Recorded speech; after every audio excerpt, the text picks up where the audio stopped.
ನಾರಾಯಣಂ ಸುರಗುರುಂ ಜಗದೇಕನಾಥಂ ಭಕ್ತಪ್ರಿಯಂ ಸಕಲಲೋಕನಮಸ್ಕೃತಂಚ ತ್ರೈಗುಣ್ಯವರ್ಜಿತಮಜಂ ವಿಭುಮಾದ್ಯಮೀಶಂ ವಂದೇ ಭವಗ್ನಂ ಅಮರಾಸುರಸಿದ್ಧವಂದ್ಯಂ ನಾರಾಯಣಂ ನಮಸ್ಕೃತ್ಯ ನರಂ ಚೈವ ನರೋತ್ತಮಂ ದೇವೀಂ ಸರಸ್ವತೀಂ ವ್ಯಾಸಂ ತತೋ ಜಯಮುದೀರಯೇತ್. ಧರ್ಮಕ್ಷೇತ್ರೇ ಕುರುಕ್ಷೇತ್ರೇ ಸಮವೇತಾಯುತ್ಸವಃ ಮಾಮಕಾಃ ಪಾಂಡವಾಶ್ಚೈವ ಕಿಮಕುರ್ವತ ಸಂಜಯ. ಶ್ರೀ ಗುರುಭ್ಯೋ ನಮಃ.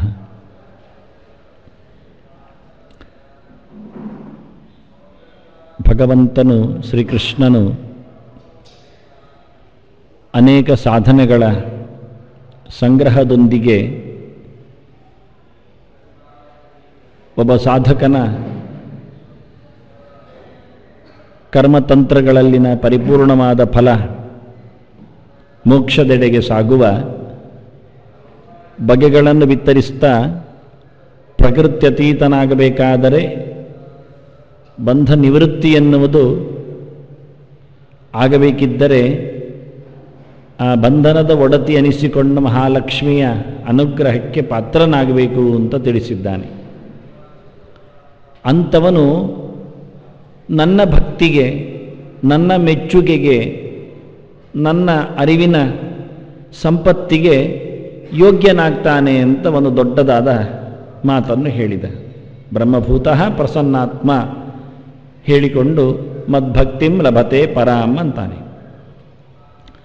ಉತ್ತಮವಾಗಿರತಕ್ಕವನ್ನು ನನ್ನ ಪ್ರೀತಿ ವಿಶ್ವಾಸಕ್ಕೆ ಆತ ಪಾತ್ರನಾಗ್ತಾನೆ ಅಂತ.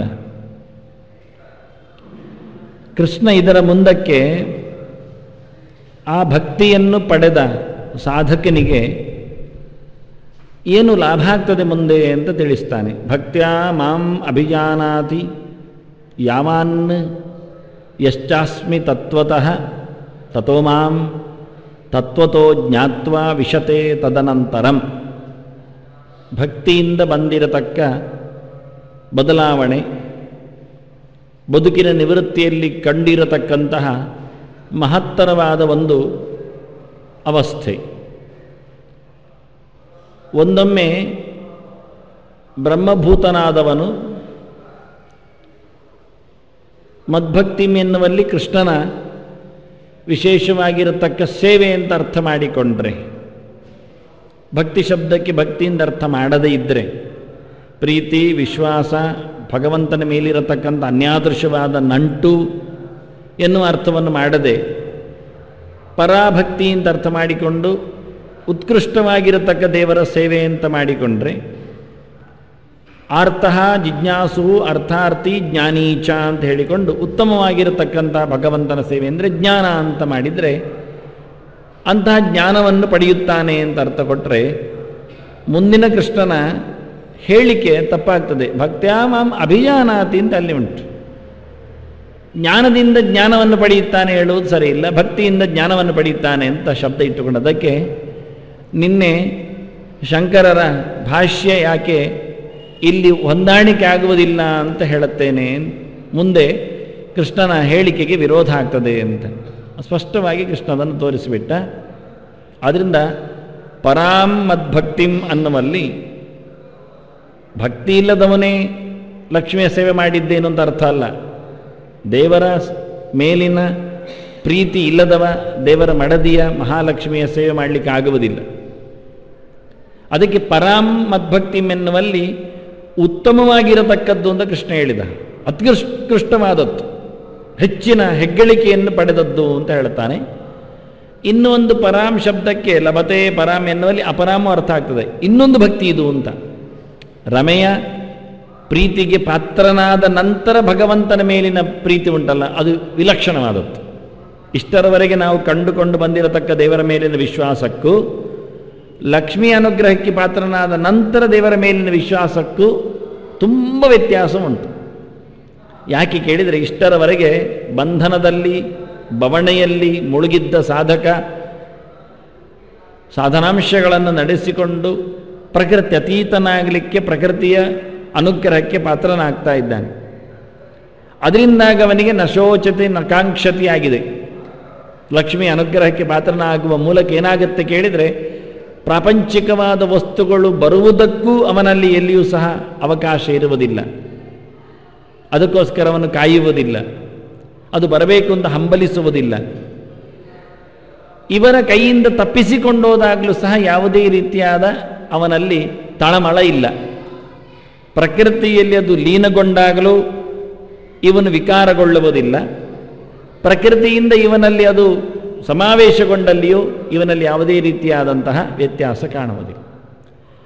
ಇದನ್ನು ಉಲ್ಲೇಖ ಮಾಡಿದರು. ನ ಹೃಷ್ಯತಿ ನ ಕಾಂಕ್ಷತಿ ಎನ್ನುವಲ್ಲಿ, ಅಥವಾ ನ ಶೋಚತಿ ನ ಕಾಂಕ್ಷತಿ. ನ ಹೃಷ್ಯತಿ ಎನ್ನುವುದೊಂದು ಪಾಠ, ಅದೊಂದು ಪಾಠಾಂತರವನ್ನು ಇಬ್ಬರು ಗುರುತಿಸಿದ್ದಾರೆ ಪ್ರಾಚೀನರು. ಅದು ಹಿಂದೆ ಹೇಳಿಯಾಗಿದೆ, ಅದರಿಂದ ಪ್ರಯೋಜನ ಇಲ್ಲ. ನ ಶೋಚತಿ ನ ಕಾಂಕ್ಷತಿ ಎನ್ನುವುದನ್ನೇ ಎತ್ತಿಕೊಂಡಿದ್ದಾರೆ ಎಲ್ಲರೂ ಸಹ. ನ ಶೋಚತಿ ನ ಕಾಂಕ್ಷತಿ. ಪ್ರಕೃತಿ ಅತೀತನಾದಾಗ ಇವನಲ್ಲಿರತಕ್ಕಂಥ ಪ್ರಾಕೃತ ಸಂಬಂಧಿಗಳು ಎಲ್ಲರೂ ಕಳಚಿಕೊಂಡು ಹೋಗ್ತಾರೆ. ಯಾವತ್ತೂ ಇವನು ಪ್ರಾಕೃತವಾದ ಸಂಪರ್ಕವನ್ನು ಕಳಚಿಕೊಳ್ಳುತ್ತಾನೋ, ಸ್ಥಿತಪ್ರಜ್ಞನಾಗ್ತಾನೋ, ಉನ್ಮಾದ ಉಳ್ಳವನಂತೆ, ಜೀವನ್ಮುಕ್ತನಂತೆ ಲಕ್ಷಣದಲ್ಲಿ ನಿಲ್ತಾನೋ, ಅಂಥ ಹೊತ್ತಿನಲ್ಲಿ ಇವನ ಯಾವ ಸೊತ್ತುಗಳು ಇವನ ಹತ್ತಿರದಲ್ಲಿ ಇರುವುದಿಲ್ಲ. ಎಲ್ಲವೂ ಪರಕೀಯಾಗಿರ್ತದೆ. ಇದರಿಂದ ಇವನಿಗೇನು ನಷ್ಟ ಇಲ್ಲ, ಬಾಧಕವೇ ಇಲ್ಲ, ಚಂದವೇ ಆಯ್ತಲ್ಲ, ಹೋಗಬೇಕಲ್ಲ. ಅದಕ್ಕೋಸ್ಕರ ಬರಬೇಕು ಅಂತಲೂ ಕಾಯುವುದಿಲ್ಲ ಇವನು. ಯಾವುದು ಬರಬಾರದು, ಏನು ಮುತ್ತಿಗೆ ಹಾಕಲಿಕ್ಕೆ ಇರಬಾರ್ದು. ಆದ್ದರಿಂದ ಭಗವಂತನ ಅನುಗ್ರಹಕ್ಕೆ ಲಕ್ಷಣ ಏನು ಕೇಳಿದರೆ, ಲಕ್ಷ್ಮಿ ಮೊದಲಲ್ಲಿಂದ ಜಾರುವುದು. ಲಕ್ಷ್ಮಿ ಅನುಗ್ರಹ ಆಯಿತು ಅಂದ್ರೆ ಅರ್ಥ ಏನು ಕೇಳಿದರೆ, ಸಂಪತ್ತು ಮನೆಯಲ್ಲಿ ತುಂಬಿತ್ತು ಅಲ್ಲ, ಸಂಪತ್ತು ಖಾಲಿ ಆಯಿತು ಅಂತ ಅರ್ಥ. ಲಕ್ಷ್ಮಿ ಅನುಗ್ರಹ ಅಂದರೆ ಅದು. ಯಸ್ಯ ಅನುಗ್ರಹಮಿಚ್ಛಾಮಿ ತಸ್ಯ ವಿತ್ತಂ ಹರಾಮ್ಯಹಂ ಅಂತ ದೇವರಿಗೆ ಹೇಳಿದ ಮಾತು. ಯಾರ ಮನೆಗೆ ನಾನು ಬರಬೇಕು ಅಂತ ಇದ್ದೇನೋ ಅಲ್ಲಿ ಅವರ ಸಂಪತ್ತು ಪೂರ್ತಿ ಇಲ್ಲ ಮಾಡ್ತೇನೆ ಅಂತ. ಅದು ದೇವರ ಲಕ್ಷಣ. ಅಂದ ಲಕ್ಷ್ಮಿ ಅನುಗ್ರಹ ಅಂದರೆ ಪ್ರಾಕೃತವಾದ ಭೌತ ಪ್ರಪಂಚದ ಅದರ ಆಸೆಯ, ಅದರ ವಸ್ತುಗಳ ಯಾವುದೇ ವಿಷಯಗಳ ಸಂಪರ್ಕ ಇಲ್ಲದಂತೆ ಮಾಡಿಕೊಳ್ಳು, ಏನಿಲ್ಲ ಮಾಡುತ್ತೆ. ಆಗ ದೇವರು ಮಾತ್ರ ಅವನಿಗೆ ಪರಿಚಯಕ್ಕೆ ಸಿಗ್ತಾನೆ. ಅದನ್ನಲ್ಲಿ ಹೇಳುವಾಗ ಕೃಷ್ಣ ಮದ್ಭಕ್ತಿಂ ಲಭತೆ ಅಪರಾಂ ಅಂದ. ಲಭತೆ ಪರಾಂ, ಲಭತೆ ಅಪರಾಂ ಎಲ್ಲ ಅರ್ಥ ಆಗುತ್ತೆ. ಅದಕ್ಕೆ ಕೃಷ್ಣ ಮದ್ಭಕ್ತಿ ಹೇಳಿದ್ದಾನೆ, ನನ್ನ ಬಗ್ಗೆ, ನನ್ನ ಮೇಲಿನ ವಿಶ್ವಾಸ ಅಂತ. ಹಿಂದೆ ಎಲ್ಲ ಬಹಳಷ್ಟು ವೇಳೆ ಹೇಳಿದ್ದ. ಮನ್ಮನ ಭಗವದ್ಭಕ್ತ ಹೇಳಿದಾಗೆ ಹಿಂದೆ ಎಲ್ಲ ನನ್ನನ್ನೇ ನೀನು ಚಿಂತನೆ ಮಾಡು. ಯತ್ ಕರೋಷಿ ಯದಶ್ನಾಸಿ ಯಜ್ಜುಹೋಸಿ ದದಾಸಿ ಯತ್ ತಪಸ್ಯಸಿ ಕೌಂತೆಯ ತತ್ ಕುರುಶ್ವ ಮದರ್ಪಣಂ ಮೈ ಚಾನನ್ಯ ಭಾವೇನ ಭಕ್ತಿ ಯೋಗೇನ ಭಾರತ ಅಂತ ಹೇಳಿ ನನ್ನಲ್ಲೇ ಗಟ್ಟಿಮುಟ್ಟಾಗಿರತಕ್ಕ ಸೇವೆಯನ್ನು, ಆನಂದವನ್ನು ನೀನು ಪಡೀಲಿಕ್ಕೆ ಉಂಟು ಅಂತ ಹೇಳಿದ್ದ. ಅದನ್ನು ಉಲ್ಲೇಖ ಮಾಡಿ ಆ ಭಕ್ತಿ, ಭಗವಂತನ ಮೇಲಿನ ವಿಶಿಷ್ಟವಾಗಿರತಕ್ಕಂತಹ ನಂಟು, ಆಸೆ, ಇನ್ನೆಲ್ಲದರ ಮೇಲಿರತಕ್ಕಂತಹ ವೈರಾಗ್ಯ. ವೈರಾಗ್ಯ ಅಂದರೆ ಅದುವೇ ಭಗವಂತನ ಮೇಲಿನ ಭಕ್ತಿ ಅಂದರೂ, ಇತರತ್ರ ವೈರಾಗ್ಯ ಅಂದರೆ ಒಂದೇ ಬಗ್ಗೆ. ಎಲ್ಲವನ್ನೂ ಮರೆತು ಎಲ್ಲಕ್ಕಿಂತಲೂ ಮಿಗಿಲಾದ ತತ್ವ ಭಗವಂತ ಎನ್ನುವ ದಾರ್ಢ್ಯ. ಅದು ಕೇವಲ ಮಾತಿನಿಂದಲ್ಲ, ಅದು ಸಹಜವಾಗಿ ಆಗಬೇಕು, ಜೀವನಿಗಿಷ್ಟವಾಗುವ ಹಾಗೆ. ದೇಹಕ್ಕಿಷ್ಟ ಅಲ್ಲ, ಮಾತಿಗೆ ಮರುಳಾಗಿ ಅಲ್ಲ, ಮನಸ್ಸಿನಲ್ಲಿ ಸಂಕೋಚದಲ್ಲಿ ಅಲ್ಲ, ಸಹಜವಾಗಿ ಜೀವನಿಗೆ ಪ್ರಿಯವಾಗುವ ಹಾಗೆ. ಅಂತಹ ಭಕ್ತಿಯ ಮಾಂ ಅಭಿಜಾನಾತಿ ಅಂದ. ಯಾವತ್ತು ಲಕ್ಷ್ಮಿಯ ಅನುಗ್ರಹಕ್ಕೆ ಪಾತ್ರನಾಗ್ತಾನೋ ಆಗ ನನ್ನ ಮೇಲಿನ ಪ್ರೀತಿಯನ್ನು ಸಂಪಾದನೆ ಮಾಡಿಕೊಳ್ಳುತ್ತಾನೆ. ಆಗ ಅವನಿಗೆ ಅರಿವು ಮೂಡ್ತದೆ ಅಂತಾನೆ. ಅಭಿಜಾನಾತಿ, ಅಭಿ ಅಂದರೆ ಅಭಿತಃ ಅಂತ ಅರ್ಥ. ಎಲ್ಲದರ ಅರಿವು ಬರುತ್ತೆ. ಅವನ ಯೋಗ್ಯತೆಗೆ ಬೇಕಾಗಿರತಕ್ಕ ಯೋಚನೆಗಳು ಅಲ್ಲಿ ಸಿಗುತ್ತವೆ. ಮತ್ತು ಅಭಿಮುಖ್ಯೇನ ನನಗಿದುರಾದ ಅರ್ಥ ಅವನಿಗಾಗತ್ತೆ. ಇಷ್ಟರವರೆಗೆ ಎಲ್ಲ ಒಟ್ಟಾಗಿದ್ದಾಗ ವಿಶ್ವತೋಮುಖವಾದ ಅರಿವಿಗೆ ಅವನು ತೆರೆದುಕೊಂಡಿದ್ದ. ಈಗ ನನಗೆ ಎದುರಾಗಿ ಚಿಂತನೆ ಮಾಡುತ್ತಾನೆ. ಪ್ರತಿಯೊಂದು ಕಡೆಯಲ್ಲಿಯೂ ನನ್ನ ಮೋರೆಯನ್ನು ಗುರುತಿಸ್ತಾನೆ. ನನ್ನನ್ನು ಹೊರತುಪಡಿಸಿದ ನನ್ನ ಇರವಿಗೆ ವಿರೋಧವಾದ ಯಾವುದೇ ರೀತಿಯಾದ ಅರಿವು ಅವನಲ್ಲಿ ಬರುವುದಿಲ್ಲ. ಅಭಿ ಅಂದರೆ ಹಾಗೆ. ಆಭಿಮುಖ್ಯೇನ ಜಾನಾತಿ ಭಕ್ತಿಯ ಮಾಂ ಅಭಿಜಾನಾತಿ. ಅವನು ನನ್ನನ್ನೇ ಎಲ್ಲರ ಎದುರಲ್ಲಿ ನೋಡುತ್ತಾನೆ. ಯಾವುದಕ್ಕೂ ಸಹ ನನ್ನನ್ನು ಮರೆಯುವುದಿಲ್ಲ. ದೇವರಿಗೆ ಸಮರ್ಪಿಸದೆ ಯತ್ ಕರೋಷಿ, ಅದೇ ಹೇಳಿದ್ದು, ಯತ್ ದದಾಸಿ ಯತ್ ತಪಸ್ಯಸಿ ಯದಶ್ನಾಸಿ ತತ್ ಕುರುಶ್ವ ಮದರ್ಪಣ. ನಾನು ಏನು ಮಾಡಿದ್ದು ನಿನಗೆ ಕೊಡ್ತೇನೆ ಹೇಳಿದರೆ ಪ್ರಯೋಜನ ಇಲ್ಲ. ನಾನು ಏನು ಪಡಿಬೇಕು ಇದ್ದೇನೆ ಅದನ್ನು ಮಾತ್ರ ನೀನು ನನಗೆ ಕೊಟ್ಟು ತಿನ್ನಬೇಕು. ಆಗ ನಾವು ಸಿಕ್ಕಿ ಬೀಳುತ್ತೆ. ಮತ್ತೆಲ್ಲ ಆಗ್ಬೋದಿತ್ತು. ಆದರೆ ಕೃಷ್ಣ ಹೇಳುವುದಾಗೆ ಯಾವುದು ಬೇಕು ಯಾವುದು ಬೇಡ ಅಂತ ನಾನು ಮೊದಲೇ ಹೇಳಿದ್ದೇನೆ. ಆದ್ದರಿಂದ ನಾನು ನಿನಗೆ ಬೇಕಾದರೆ ನಾನು ಹೇಳಿದ ಬೇಕು ಬೇಡಗಳು ನಿನ್ನಲ್ಲಿರಬೇಕು. ಇಲ್ಲದಿದ್ದರೆ ನಾನೂ ಬೇಕು, ನಿನ್ನ ಬೇಕುಗಳು ನಿನಗೆ ಬೇಕಾದರೆ ನಾನು ಬೇಡ ಎನ್ನುವುದು ಪರ್ಯಾಯವಾಗಿ ಅರ್ಥ ನಿನ್ನದಷ್ಟೆ. ನನ್ನ ಬೇಕುಗಳಿಗೆ ನನ್ನ ಬೇಡಗಳಿಗೆ ನೀನು ಸ್ಪಂದಿಸುವುದಿಲ್ಲ ಆದರೆ, ನಿನ್ನ ಬೇಕು ಬೇಡಗಳಿಗೆ ನೀನು ತೆರೆದುಕೊಳ್ತೀಯಾದರೆ ನಾನು ಹೇಗೆ ನಿನಗೆ ಬೇಕು ಕೇಳ್ತಾನೆ ದೇವರು. ನೀನು ಬೇಕಯ್ಯ ಅಂದರೆ ಪ್ರಯೋಜನ ಇಲ್ಲ ಅಂದ. ಹಾಗಾದರೆ ನಾನೂ ಬೇಕು ಆಯಿತು ಹೊರತು ನಾನೇ ಬೇಕಾಗಲಿಲ್ಲ ಅಂದ. ಇಲ್ಲಿ ಅದನ್ನು ಹೇಳ್ತಾನೆ. ಅಭಿಜಾನಾತಿ ಅರ್ಥದಲ್ಲಿ ಅಭಿತಃ ಅಭಿಮುಖ್ಯೇನ ಸರ್ವತಃ ಎನ್ನುವ ಅರ್ಥ ಬಂದದ್ದು. ಇನ್ಯಾವುದು ಬೇಡ, ಇನ್ಯಾವುದರ ಬಗ್ಗೆಯೂ ದೇವರ ಸಿಕ್ಕುವಿಸಿಕೆ ಅಲ್ಲ. ಭಗವಂತನ ಎದುರಿಗೆ ಇವನು ತೆರೆದುಕೊಂಡಿದ್ದಾನೆ. ಎಲ್ಲಿ ನೋಡಿದರಲ್ಲಿ ಇವನಿಗೆ ಭಗವಂತನ ಎದುರು ಕಾಣುತ್ತೆ. ಯಾವ ಹಂತದಲ್ಲಿ, ಅದು ಕ್ರಿಯೆ ಇರಲಿ, ಅದು ನಡೆಯಿರಲಿ, ಅಥವಾ ಯೋಚನೆಗಳಿರಲಿ, ಯಾವ ಇಂದ್ರಿಯಗಳ ಯಾವ ಸೇವೆಯೇ ಇರಲಿ, ಯಾವ ಭೋಗವೇ ಇರಲಿ, ಅದಕ್ಕೋಸ್ಕರ ಭಕ್ತಿಯ ಮಾಮಭಿಜಾನ. ನನ್ನ ಒಲುಮೆ ಅಂದ ತಕ್ಷಣ ಎಲ್ಲಿಯೂ ಅದನ್ನು ಹಾಳು ಮಾಡಿಕೊಳ್ಳಿಕ್ಕೆ ನೋಡುವುದಿಲ್ಲ ಅಂತ. ಇದನ್ನು ನಾವು ಯಾವ ದೃಷ್ಟಾಂತದಲ್ಲಿ ಲೋಕದಲ್ಲಿ ಹೇಳಲಿಕ್ಕೆ ಬರುವುದಿಲ್ಲ. ಮಗುವಿನ ಮೇಲಿರತಕ್ಕಂತಹ ಮಮತೆಯನ್ನು ಹೇಳುವ ಅಂದರೆ ಇಲ್ಲ ಆಗತ್ತೆ. ಯಾವುದೋ ಅನಿವಾರ್ಯ ಕ್ಷಣಗಳಲ್ಲಿ ಅದು ಬಿಟ್ಟು ಹೋಗುತ್ತೆ. ತಂದೆ ತಾಯಿಗಳ ಮೇಲಿನ ವಿಶ್ವಾಸ ಅಂದರೆ ಅದು ಇಲ್ಲ ಆಗತ್ತೆ. ಅದಕ್ಕೂ ಎಲ್ಲಿಯೋ ಒಂದು ಕಡೆಯಲ್ಲಿ ತೊಂದರೆ ಬರುತ್ತೆ. ಗುರುಗಳ ಮೇಲಿರತಕ್ಕಂತಹ ಅಭಿಮಾನ ಅಂತ ಹೇಳುವ ಅಂದರೆ ಅದಕ್ಕೂ ಧಕ್ಕೆ ಬರುತ್ತೆ.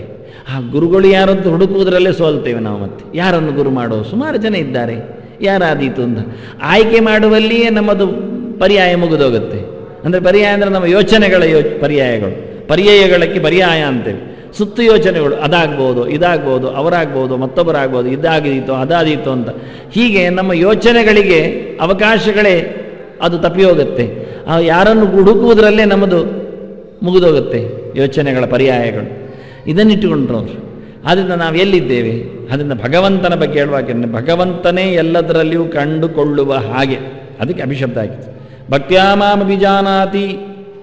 ಹೇಗೆ ತಿಳ್ಕೊಳ್ತಾನೆ ನನ್ನನ್ನು ಅಂದರೆ ನನ್ನನ್ನು ನನ್ನಾಗೆ ತಿಳ್ಕೊಳ್ತಾನೆ ಅಂತಾನೆ ಕೃಷ್ಣ. ದೇವರನ್ನು ಹೇಗೆ ತಿಳ್ಕೊಳ್ಬೇಕು ಕೇಳಿದರೆ ಇದಕ್ಕೆ ದೇವರು ಹೇಳಿಕೊಡ್ತಾನೆ. ನನ್ನನ್ನು ನನ್ನ ಹಾಗೆ ತಿಳ್ಕೊಳ್ಬೇಕು.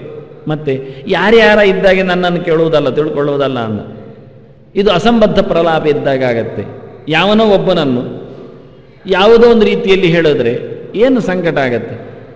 ಒಂದು ಹೂವನ್ನು ತೋರಿಸಿ, ಸರೋವರದಲ್ಲಿ ಅರಳಿದ ಹೂವನ್ನು ತೋರಿಸಿ, ಇದು ಎಷ್ಟು ಚೆನ್ನಾಗಿದೆ ಅಲ್ವಾ, ಗುಲಾಬಿ ಹಾಗೆ ಉಂಟು, ಮರ್ಯಾದೆ ಹೋಯ್ತು ಅದರದ್ದು. ಸರೋವರದಲ್ಲಿ ಅರಳಿ ನಿಂತ ಕಮಲಕ್ಕೆ ಗುಲಾಬಿ ಹಾಗೆ ಉಂಟು ಹೇಳಿದರೆ ಮರ್ಯಾದೆ ಹೋಗುವುದಿಲ್ವ? ಗುಲಾಬಿ ಎಂದಾದರೂ ನೀರಿನಲ್ಲಿ ಅರಳಿದ್ದುಂಟೆ? ನೀರನ್ನು ಸಂಪರ್ಕಿಸಿಕೊಳ್ಳದೆ ಬಹಳ ತೇವಾಂಶವನ್ನು ತೊರೆದು ಬಿಟ್ಟು ಬದುಕಿದ್ದುಂಟೆ? ಪದ್ಮಪತ್ರ ಮೀಮಾಂಬಸ ಅಂತ ಯೋಗಿಗಳಿಗೆಲ್ಲ ನಿದರ್ಶನವಾಗಿ ಬರತಕ್ಕಂತಹ ಕಮಲೆಯಲ್ಲಿ, ಲಕ್ಷ್ಮಿ ನೆಲೆ ನಿಂತ ಆ ಹೂಯಲ್ಲಿ, ಭಗವಂತನ ನಾಭಿ ಮಂಡಲದಲ್ಲಿ ಅರಳಿ ನಿಂತ ಲೋಕದ ಪದ್ಮದ ಹೋಲಿಕೆಯಲ್ಲಿ ಹೋಗಿ ಹೋಗಿ ಗುಲಾಬಿ ಹೇಳಿದರೆ ಹಾಗೆ ನಾವು ಹೋಲಿಸಲು ಹೋಗಿ ಹಾಳಾಗ್ತೇವೆ. ವಸ್ತುಗಳ ಸಮರ್ಪಕತೆ ನಮಗೆ ಅರ್ಥ ಆಗಿರುವುದಿಲ್ಲ. ವಾಸ್ತವೇ ಹಾಗೆ. ಅನ್ನು ದೇವರು ಅಂದರೆ ಯಾರು ಕೇಳಿದರೆ ನಾವು ದೇವರ ಬಗ್ಗೆ ಯಾರ್ಯಾರನ್ನೋ ಗುರುತಿಸ್ತೇವೆ, ಯಾರ್ಯಾರನ್ನೋ ಚಿತ್ರಿಸ್ತೇವೆ, ಇನ್ನೇನೆನ್ನೋ ಸಂಕಲ್ಪಿಸ್ತೇವೆ. ಇದು ನಮ್ಮ ದೇವರು, ಇದು ನಮ್ಮ ಪ್ರತಿಷ್ಠೆ, ನಮಗೆ ಬೇಕು ಅವರು ದೇವರು ಅಷ್ಟೇ. ಹಾಗಿನವರೇ ನಮ್ಮ ದೇವರಾಗಬೇಕು. ಅದು ಕೃಷ್ಣ ಹೇಳ್ತಾನೆ, ಅದಲ್ಲ ಅಂತ. ನಾನು ಅಂತಾನೆ ಕೃಷ್ಣ, ಚೆನ್ನಾಗಿದೆ. ನಾನು ಹೇಗಿದ್ದೇನೆ ಎನ್ನುವುದನ್ನು ಚೆನ್ನಾಗಿ ತಿಳ್ಕೊಳ್ಳುತ್ತೆ. ನಾನು ನೀನು ಅಲ್ಲ ಎನ್ನುವುದು ಮೊದಲಿರ್ತದೆ ಅಂತಾನೆ ಅವನು. ಯಾವ ಕಾಲದಲ್ಲಿಯೂ ಅಖಂಡವಾಗಿರತಕ್ಕ ಬ್ರಹ್ಮ ಅದು ಜೀವನ ಆಗಲಿಕ್ಕೆ ಸಾಧ್ಯ ಇಲ್ಲ. ಜೀವನ ಅಸ್ತಿತ್ವವೇ ಬೇರೆ, ಇಡೀ ಬ್ರಹ್ಮಾಂಡದಲ್ಲಿನ ಅದರ ಕಸರತ್ತೇ ಬೇರೆ, ಸಾಧನೆಯ ಪ್ರಪಂಚವೇ ಬೇರೆ, ಫಲ ಕೊಡೋತಕ್ಕ ಸ್ವಾಮಿಯೇ ಬೇರೆ. ಏಕೋದೇವ ಸರ್ವಭೂತೇಷು ಗೂಢ. ಒಂದೊಮ್ಮೆ ಸರ್ವಭೂತಗಳೇ ಅವನಾಗಿದ್ದರೆ ಗೂಢತ್ವ ಎಲ್ಲಿ ಬರಬೇಕು? ಅಂತರ್ಯಾಮಿತನ ಎಲ್ಲಿ ಬರಬೇಕು? ಕರ್ಮಾಧ್ಯಕ್ಷ, ಅವರಲ್ಲಿ ಕರ್ಮ ಮಾಡಿಸಿ ಅದಕ್ಕೆ ತಕ್ಕುದಾದ ಫಲವನ್ನು ಕೊಟ್ಟು ಅವರನ್ನು ಯಥಾಸ್ಥಿತವಾಗಿ ಇಡುವುದು ದೇವರ ಯೋಗ್ಯತೆ ಅಂದಾಗ, ಕರ್ಮದ ಫಲದಲ್ಲಿ ಅವನೇ ಅವನಾಗುವುದಾಗಿದ್ದರೆ ಮತ್ತೆ ಕರ್ಮಕ್ಕೆ ಕೆಲಸ ಏನು? ಪ್ರಯೋಜನವೇ? ಭಗವಂತನೇ ಆಗಿ ಬಿಡುವುದಾಗಿದ್ದರೆ ಜೀವನಿಗೆ ಸಾಧನೆಯ ಕಥೆ ಏನು ಅರ್ಥ? ಅದಕ್ಕೆ ಪ್ರತಿಯೊಬ್ಬನೂ ದೇವರೇ ಆಗಿಬಿಟ್ಟಿದ್ರೆ ಸಾಧನೆಯಲ್ಲಿ ತಾರತಮ್ಯ ಯಾಕೆ? ಅನೇಕ ಯುಗಗಳ ಗಟ್ಟಲೆಯ ಗಟ್ಟಿಮುಟ್ಟಾದ ಸಾಧನೆಗಳು ಕೇವಲ ನೀರನ್ನೇ ಕುಡಿದು, ನೀರನ್ನೇ ತೊರೆದು, ಕೇವಲ ನಿಂತೆ ಪಂಚಾಗ್ನಿಗಳ ನಡುವೆ ವರ್ಷಗಟ್ಟಲೆ, ಇದಕ್ಕೆಲ್ಲ ಅರ್ಥ ಏನಿದೆ ಅಂತ. ಅದನ್ನ ಸಾಧನೆಗಳ ಅರ್ಥ ಇಲ್ಲ, ಸಾಧನೆಗಳ ಕಾಲಾನುಕ್ರಮಕ್ಕೆ ಬೆಲೆ ಇಲ್ಲ. ಅದನ್ನ ಮೊದಲು ಕೃಷ್ಣ ಹೇಳ್ತಾನೆ, ಯಾವಾನ್ ಯಶ್ಚಾಸ್ಮಿ ತತ್ವತಃ ಅಭಿಜಾನಾತ್ ಭಕ್ತಿಯ ಮಾಂ. ನನ್ನನ್ನು ಚೆನ್ನಾಗಿ ತಿಳ್ಕೊಳ್ತಾನೆ, ತತ್ವತಃ ಅಭಿಜಾನಾತ್, ಯಥಾಸ್ಥಿತವಾಗಿ ಇರುವುದು ಹಾಗೆ ತಿಳ್ಕೊಳ್ತಾನೆ. ಯೋನ್ಯತಾ ಸಂತಮಾತ್ಮಾನಂ ಅನ್ಯಥಾ ಪ್ರತಿಪದ್ಯತೆ ಕಿಂತೇನ ನಕೃತಂ ಪಾಪಂ ಚೋರೇಣ ಆತ್ಮಾಪಹಾರಿಣ ಅಂತ ಮಹಾಭಾರತದಲ್ಲಿ ತುಂಬ ಕಡೆ ವಿದುರನ್ನು ಹೇಳ್ತಾನೆ ಧೃತರಾಷ್ಟ್ರನಿಗೆ. ಇರುವುದೊಂದು ತಿಳಿಯುವುದೊಂದಾದರೆ ಕತೆ ಏನಿರ್ತದೆ ಹೇಳು, ಇವು ಕಳ್ಳಲ್ವಾ ಅಂತ, ಪ್ರಯೋಜನ ಇಲ್ಲ ಅಂತ. ಇದನ್ನು ಮೊದಲು ಹೇಳಿದವಳು ಶಕುಂತಲೆ, ದುಷ್ಯಂತನ ಎದುರು ನಿಂತು, ಏನಯ್ಯ ಏನು ಹೇಳ್ತೀನಿ ನೀನು, ನಾನು ಗೊತ್ತಿಲ್ಲ ಅಂತೀಯ? ನೀನು ಇರುವುದು ಹೇಗಿದೆ, ನಿನ್ನ ಮಾತು ಹೇಗಿದೆ ನೋಡು. ಯೋನ್ಯತಾ ಸಂತಮ ಆತ್ಮಾನಂ ಅನ್ಯಥಾ ಪ್ರತಿಪದ್ಯತೆ. ನಿನಗೆ ನಾನು ಗೊತ್ತಿದೆ ಅಂತ ಗೊತ್ತಿದೆ, ಆದರೆ ನನ್ನೆದುರು ನೀನು ಯಾರು ಅಂತ ಗೊತ್ತಿಲ್ಲ ಅಂತ ಹೇಳ್ತಾ ಇದ್ದೀಯಲ್ಲ, ನಿನ್ನನ್ನೇ ನೀನು ಮೋಸ ಮಾಡ್ತಾ ಇದ್ದೀಯಲ್ಲ, ಕಳ್ಳ ಅಂತಾಳವನು. ಮೊದಲ ಬಾರಿಗೆ ಅರ್ಥದವನು. ಯೋನ್ಯತಾ ಸಂತಮಾತ್ಮಾನ ಅನ್ಯಥಾ ಪ್ರತಿಪದ್ಯತೆ ಕಿಂತೇನ ನಕೃತಂ ಪಾಪಂ. ನೀನು ಪಾಪ ಮಾಡ್ತಾ ಇಲ್ವಾ? ಚೋರೇಣ ಆತ್ಮಾಪಹಾರಿಣ, ನೀನು ಕಳ್ಳ. ಯಾರಂಗೆ ಗದ್ದೆ ಅಂದರೆ ನೀನು ನಿನ್ನನ್ನೇ ಗದ್ದೆ. ನಾವು ಇನ್ನೊಬ್ಬರಿಗೆ ಮೋಸ ಮಾಡಬಹುದು, ಯಾವತ್ತಾದರೂ ಗೊತ್ತಾಗ್ತದೋ ಇಲ್ಲವೋ ಅಂತ ಬಿಟ್ಟುಕೊಡ್ಬೋದು, ಗೊತ್ತೇ ಆಗದಂತೆ ಮೋಸ ಮಾಡಿದೆ ಅಂತ. ಆದರೆ ಒಂದು, ಇನ್ನೊಬ್ಬರನ್ನು ಮೋಸ ಮಾಡುವ ಮೊದಲು ನಾವು ಮೋಸ ಮಾಡಿದ್ದೇವೆ. ನಮ್ಮನ್ನು ಗೊತ್ತಾಗೋದಿಲ್ಲ ಹೇಳಬೇಡ, ನಮ್ಗೆ ಗೊತ್ತಾಗಿದೆ, ನಾವೇ ಮೋಸ ಮಾಡಿ. ಮತ್ತೆ ಯಾರ ಹತ್ರ ಹೇಳಲಿಲ್ಲ ಅಂತ ತಿಳ್ಕೊಳ್ಳಿ, ಅದು ವಿಷಯ ಬೇರೆ. ನೀವು ಹೇಳದಿದ್ರೂ ಗೊತ್ತಾಗತ್ತೆ, ಗೊತ್ತಾಗೋರು ಸುಮಾರು ಜನ ಇದ್ದಾರೆ. ತುಂಬ ಕಡೆಯಲ್ಲಿ ಇದು ಬಂದಿದೆ. ವೇದವ್ಯಾಸರು ಗರುಡ ಪುರಾಣದಲ್ಲಿ ಮಾತ್ರ ಅಲ್ಲ, ಅನೇಕ ಪುರಾಣಗಳಲ್ಲಿ ಈ ಗೆರೆಗಳನ್ನು ಹಾಕಿಬಿಟ್ಟಿದ್ದಾರೆ. ಆದಿತ್ಯ ಚಂದ್ರವು ಅನಿಲೋ ನಲಶ್ಚ ದೇವ್ರಭೂಮಿರಾಪ ಹೃದಯಂ ಯಮಶ್ಚ ಅಹಶ್ಚ ರಾತ್ರಿಶ್ಚ ಉಭಯಚ ಸಂಧಿ ಧರ್ಮಶ್ಚ ಜಾನಾತಿ ನರಸ್ಯ ವೃತ್ತಂ ಅಂತ. ಹಗಲು ರಾತ್ರಿಗಳು, ಸೂರ್ಯ ಚಂದ್ರರು, ಇವರೆಲ್ಲರೂ ಪಂಚಭೂತಗಳ ದೇವತೆಗಳು, ಎಲ್ಲರೂ ನೀನು ಮಾಡಿದ ಕರ್ಮವನ್ನು ಕಂಡಿದ್ದಾರೆ, ಸಾಕ್ಷಿಯಾಗಿದ್ದಾರೆ. ಇನ್ನು ತಪ್ಪಿಸುವುದೆಲ್ಲಿಂದ? ಒಂದು ಸಾಕ್ಷಿ ತನ್ನಿ ಹೇಳಿದರೆ ಇವರು 14 ಸಾಕ್ಷಿಗಳು ಬರ್ತಾರೆ, ನಾವೆಲ್ಲ ಇದ್ದೇವೆ ಅಂತ. ಒಂದು ರಾಶಿ ಸಾಕ್ಷಿ ಉಂಟು. ಅದರಿಂದ ಅನ್ಯಾಯ ಮಾಡಲಿಕ್ಕೆ ಆಗುವುದಿಲ್ಲ, ಸುಳ್ಳು ಹೇಳಲಿಕ್ಕೆ ಆಗುವುದಿಲ್ಲ ಅಂತ. ಅಂದ ತತ್ವತಃ ಅಂತಾನೆ. ಇರುವುದು ಹೇಗೆ ಹಾಗೇ ತಿಳ್ಕೊಳ್ಬೇಕು. ಅದು ಯಾವತ್ತು ಸಾಧ್ಯ ಅಂದರೆ ಪ್ರಕೃತಿ ಬಂಧದಿಂದ ಕಳಚಿಕೊಂಡಾಗ, ಕಟ್ಟು ಪಾಡಿಗೆ ಅವನು ಸಿಲುಕಿ ನಿಂತಾಗ ತಪ್ಪನ್ನೇ ಯೋಚನೆ ಮಾಡ್ತಾನೆ. ಅದು ಪ್ರಾಕೃತ ಮನಸ್ಸು, ಪ್ರಾಕೃತ ಚಿಂತನೆ, ಪ್ರಾಕೃತವಾದ ಊಟ, ಹಾಗೆ ಆಯಿತು ಅಂತ. ಅಪ್ರಾಕೃತವಾಗಿ ಅವನು ನಿಂತಾಗ, ಪ್ರಕೃತಿಯ ರಮೆಯ ಅನುಗ್ರಹಕ್ಕೆ ಪಾತ್ರನಾದಾಗ, ಭಗವಂತನೆಡೆಗೆ ಸಾಗಲು ಪ್ರಯತ್ನಿಸಿದಾಗ ದೇವರ ಅರಿವು ಬರ್ತದೆ, ಭಕ್ತಿಯಿಂದ ಬರ್ತದೆ ಅಂತ. ಭಕ್ತಿಯಿಂದ ಜ್ಞಾನವೂ ಬರ್ತದೆ, ಜ್ಞಾನದಿಂದ ಭಕ್ತಿಯೂ ಹುಡ್ತದೆ. ಅಯ್ಯ, ಭಕ್ತಿ ಅಂದರೆ ಜ್ಞಾನಪೂರ್ವಕವಾದದ್ದಲ್ವ? ಹೌದು, ಸಣ್ಣ ಮಟ್ಟಿನ ಜ್ಞಾನ ಉಳ್ಳದ್ದರ ಮೇಲೆ ಪ್ರೀತಿ ಗಟ್ಟಿಯಾದಾಗ ಅದು ಭಕ್ತಿ. ಆ ಭಕ್ತಿಯಿಂದ ಭಗವಂತನ ಮೇಲೆ ಮತ್ತಷ್ಟು ಜಿಜ್ಞಾಸೆ ಮೂಡಿ ಇನ್ನಷ್ಟು ಅರಿವು ಮೂಡಿಕೊಂಡಾಗ ಅದು ಅತ್ಯಂತ ಎತ್ತರದ ಜ್ಞಾನ. ಆ ಜ್ಞಾನದಿಂದ ಭಗವಂತನಲ್ಲಿ ಅತ್ಯುತ್ಕಟವಾದ ಭಕ್ತಿ ಮೂಡುತ್ತೆ. ಆ ಭಕ್ತಿಯಿಂದ ಭಗವಂತನ ಪ್ರತ್ಯಕ್ಷವಾದ ಜ್ಞಾನ ಬರ್ತದೆ, ಸಾಕ್ಷಾತ್ಕಾರಕ್ಕೆ ಅವನು ಸಿದ್ಧನಾಗ್ತಾನೆ. ಅಲ್ಲಿಂದ ಭಗವಂತನನ್ನು ಪ್ರತ್ಯಕ್ಷ ಕಂಡಾಗ ಆಗತಕ್ಕಂಥ ಅವನ ಮೇಲಿನ ವಿಶ್ವಾಸ ಅದು ಅನ್ಯಾದೃಶವಾದದ್ದು. ನಾವು ಪರೋಕ್ಷದಲ್ಲಿ ಒಬ್ಬನನ್ನು ಪ್ರೀತಿ ಮಾಡುವುದಕ್ಕೂ, ಯಾವುದೋ ಹಾಡುವವನೋ ಆಡುವವನೋ ಅವನನ್ನು ನಾವು ಪ್ರೀತಿಸಿ ಅವನ ಚಿತ್ರವನ್ನು ಅಂಟಿಸಿಕೊಳ್ಳುವುದಕ್ಕೋ ಅವನು ಎದುರೇ ಬಂದಾಗೆ ಇರ್ತೇವೆ ನಾವು. ಅಯ್ಯೋ, ಮೈ ಮರೆತು ಬಿಡ್ತೇವೆ. ಎಲ್ಲ ವಿಚಿತ್ರವೆಂದರೆ ನೀನೇ ಅಂತ ಕೇಳ್ತೇವೆ, ಮತ್ತೆ ಅವನೇ. ಹಾಗೆ ಪ್ರತ್ಯಕ್ಷವಾಗಿರುವಾಗ ಪ್ರೀತಿಯ ಉತ್ಕಟ ಕಥೆಯೇ ಬೇರೆ, ಅಪ್ರತ್ಯಕ್ಷವಾದಾಗ, ಪರೋಕ್ಷವಾದಾಗ ಅಲ್ಲಿರತಕ್ಕಂಥ ನಮ್ಮ ನಂಟುವೇ ಬೇರೆ. ಇದೆಲ್ಲದಕ್ಕೂ ಕಾರಣ ಉಂಟು ಅಂತಾನೆ ಅರಿವು ಮೂಡಿಕೊಳ್ಳು. ಆದ್ದರಿಂದ ಭಕ್ತಿಯ ಜ್ಞಾನಂ ತಥೋ ಭಕ್ತಿ ತಥೋ ಜ್ಞಾನಂ ತತಶ್ಚಸ ಅಂತಾರೆ. ಅದರಿಂದ ಭಕ್ತಿಯಿಂದ ಜ್ಞಾನದಿಂದ, ಭಕ್ತಿಯಿಂದ ಜ್ಞಾನದಿಂದ, ಭಕ್ತಿಯಿಂದ ಆಗ್ತಾ ಇರ್ತದೆ, ಮೋಕ್ಷದವರೆಗೂ ಆಗ್ತಾ ಇರ್ತದೆ ಅಂತಾರೆ. ಅದನ್ನು ಉಲ್ಲೇಖ ಮಾಡಿದೆ. ಹಾಗಾಗಿ ಮೋಕ್ಷದಲ್ಲಿ ನಿರಂತರವಾದ ಭಕ್ತಿಯಾಗಿ ಆ ಅರಿವಿನಿಂದ ಕೂಡಿಕೊಂಡ ದೇವರ ಮೇಲಿನ ಗಟ್ಟಿಯಾದ ಪ್ರೀತಿಯೇ ಮೋಕ್ಷದಲ್ಲಿ ನಿಲ್ಲುವುದು. ಅಲ್ಲಿಂದ ಮತ್ತೆ ಜ್ಞಾನೋತ್ಪಾದನೆ ಆಗುವುದಿಲ್ಲ, ಅದು ಮುಗಿದೋಯ್ತು. ಅದನ್ನ ಕೊನೆಯ ಹಂತದಲ್ಲಿ ಭಕ್ತಿಯೇ ನಿಲುಗಡೆ ಆಗ್ತದೆ. ಅದನ್ನ ಭಕ್ತಿರೇವೈನಂಗಮೈತಿ ಭಕ್ತಿವತ ಪುರುಷ ಭಕ್ತಿಯ ತ್ವನನ್ನೆಯ ಶಕ್ಯ ಅಹಮೇವಂ ವಿದೋರ್ಜುನ ಜ್ಞಾತುಂ ದ್ರಷ್ಟುಂಚ ತತ್ವೇನ ಪ್ರವೇಷ್ಟುಂಚ ಪರಂತಪ. ಅದೇ ಗೆರೆ ಕೃಷ್ಣನತ್ತು. ಹಿಂದೆ ಹೇಳಿದ್ದೇ ಮಾತಿಲ್ಲಿ ವಿಶತೆ ತದನಂತರಂ ಅಂತ. ತತ್ವೇನ ಅಂತಾನೆ. ತತ್ವದಃ ಭಕ್ತ್ಯಾ ಮಾಂ ಅಭಿಜಾನಾತ್. ಆ ತಾತ್ವಿಕ ಮುಖದಲ್ಲಿ 2 ಅಂಶ ಇದೆ ನೋಡಿ, ತಿಳ್ಕೊಳ್ಳುವುದ್ರಲ್ಲಿ ದೇವರಲ್ಲಿ. ಯಾವಾನ್ ಯಹ, ಯಾರು ಎಂಥವನು, ಇದೇ ಕಷ್ಟ ಆಗುತ್ತೆ ನಮಗೆ. ಯಾರೊಂದು ಕೆಲವೊಮ್ಮೆ ಗೊತ್ತಾಗ್ತದೆ, ಕೃಷ್ಣ ಅವನು ದೇವರು, ಆಗಲಿಲ್ಲ, ಎಂಥವನೂ ಬೇಕು ನಮಗೆ. ನಾವು ದೇವರು ಅಂತ ಎಲ್ಲರನ್ನು ಹೇಳ್ತೇವೆ, ಮಗುವನ್ನು ಹೇಳ್ತೇವೆ ನನ್ನ ದೇವರು ಅಂತ ಹೇಳಿಕೊಂಡು, ತಲೆ ಸರಿ ಇಲ್ಲ ನಮಗೆ. ನಾವು ಎಲ್ಲರನ್ನೂ ದೇವರು ಮಾಡಿಬಿಡ್ತೇವೆ. ಭಾಗೀರಥಿ ದೇವರು ಅಲ್ಲಿ ಬೋರ್ಡ್ ಹಾಕಿದ್ದಾರೆ, ಇವತ್ತು ನೋಡ್ಬೋದು ನಾವು ಹೋಗಿ.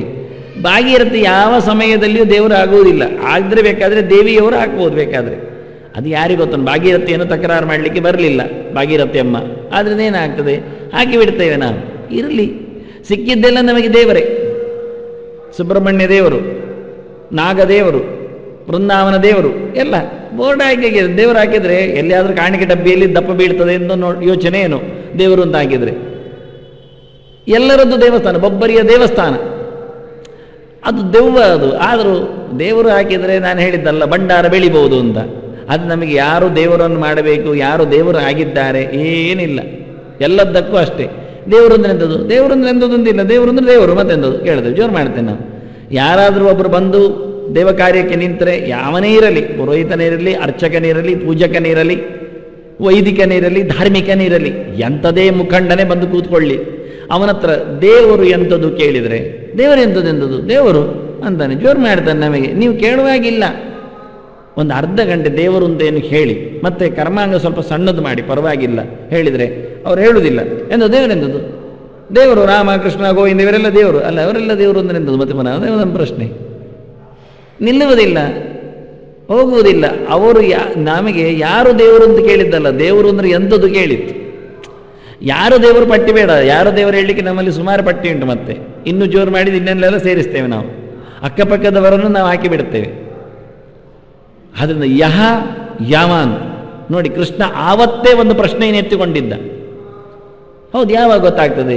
ಅದೇ ಯಾವಾಗ ಗೊತ್ತಾಗ್ತದೆ ನೀವು ಹೇಳಿ, ನಾನೆಂತ ಹೇಳೋದು? ಇಲ್ಲಿ ಕೃಷ್ಣ ಹೇಳ್ತಾನೆ ಭಕ್ತ್ಯಾ ಮಾಂ ಅಭಿಜಾನಾತಿ ಅಂತ. ಯಾವತ್ತು ಭಕ್ತಿ ಮೂಡ್ತದೆ ಆವತ್ತು ನಾನು ಯಾರು ಎಂಥವನು ಗೊತ್ತಾಗ್ತದೆ ಅಂತ ಕೃಷ್ಣ ಹೇಳಿದ್ದಾನೆ. ಭಕ್ತಿ ಮೂಡಿತಾ ನಿಮಗೆ ಗೊತ್ತಾಯ್ತು ಒಂದರ್ಥ, ಗೊತ್ತಾಗ್ಲಿಲ್ವಾ ಭಕ್ತಿ ಮೂಡಲಿಲ್ಲ ಅಂದರ್ಥ ಅಷ್ಟೇ, ಮತ್ತೆಂಥದ್ದು ಅಲ್ಲ. ಭಕ್ತಿ ಆದರೂ ಯಾವತ್ತು ಮೂಡುತ್ತೆ ಅದು ಹೇಳಿ ಆಯ್ತವನು. ಭಕ್ತಿ ಎನ್ನುವುದು ಲಕ್ಷ್ಮಿಯ ಅನುಗ್ರಹಕ್ಕೆ ಪಾತ್ರನಾದಾಗ ಮೂಡ್ತದೆ. ಮದ್ಭಕ್ತಿಂ ಲಭತೆ ಪರಾಮ್ ಅಂತ.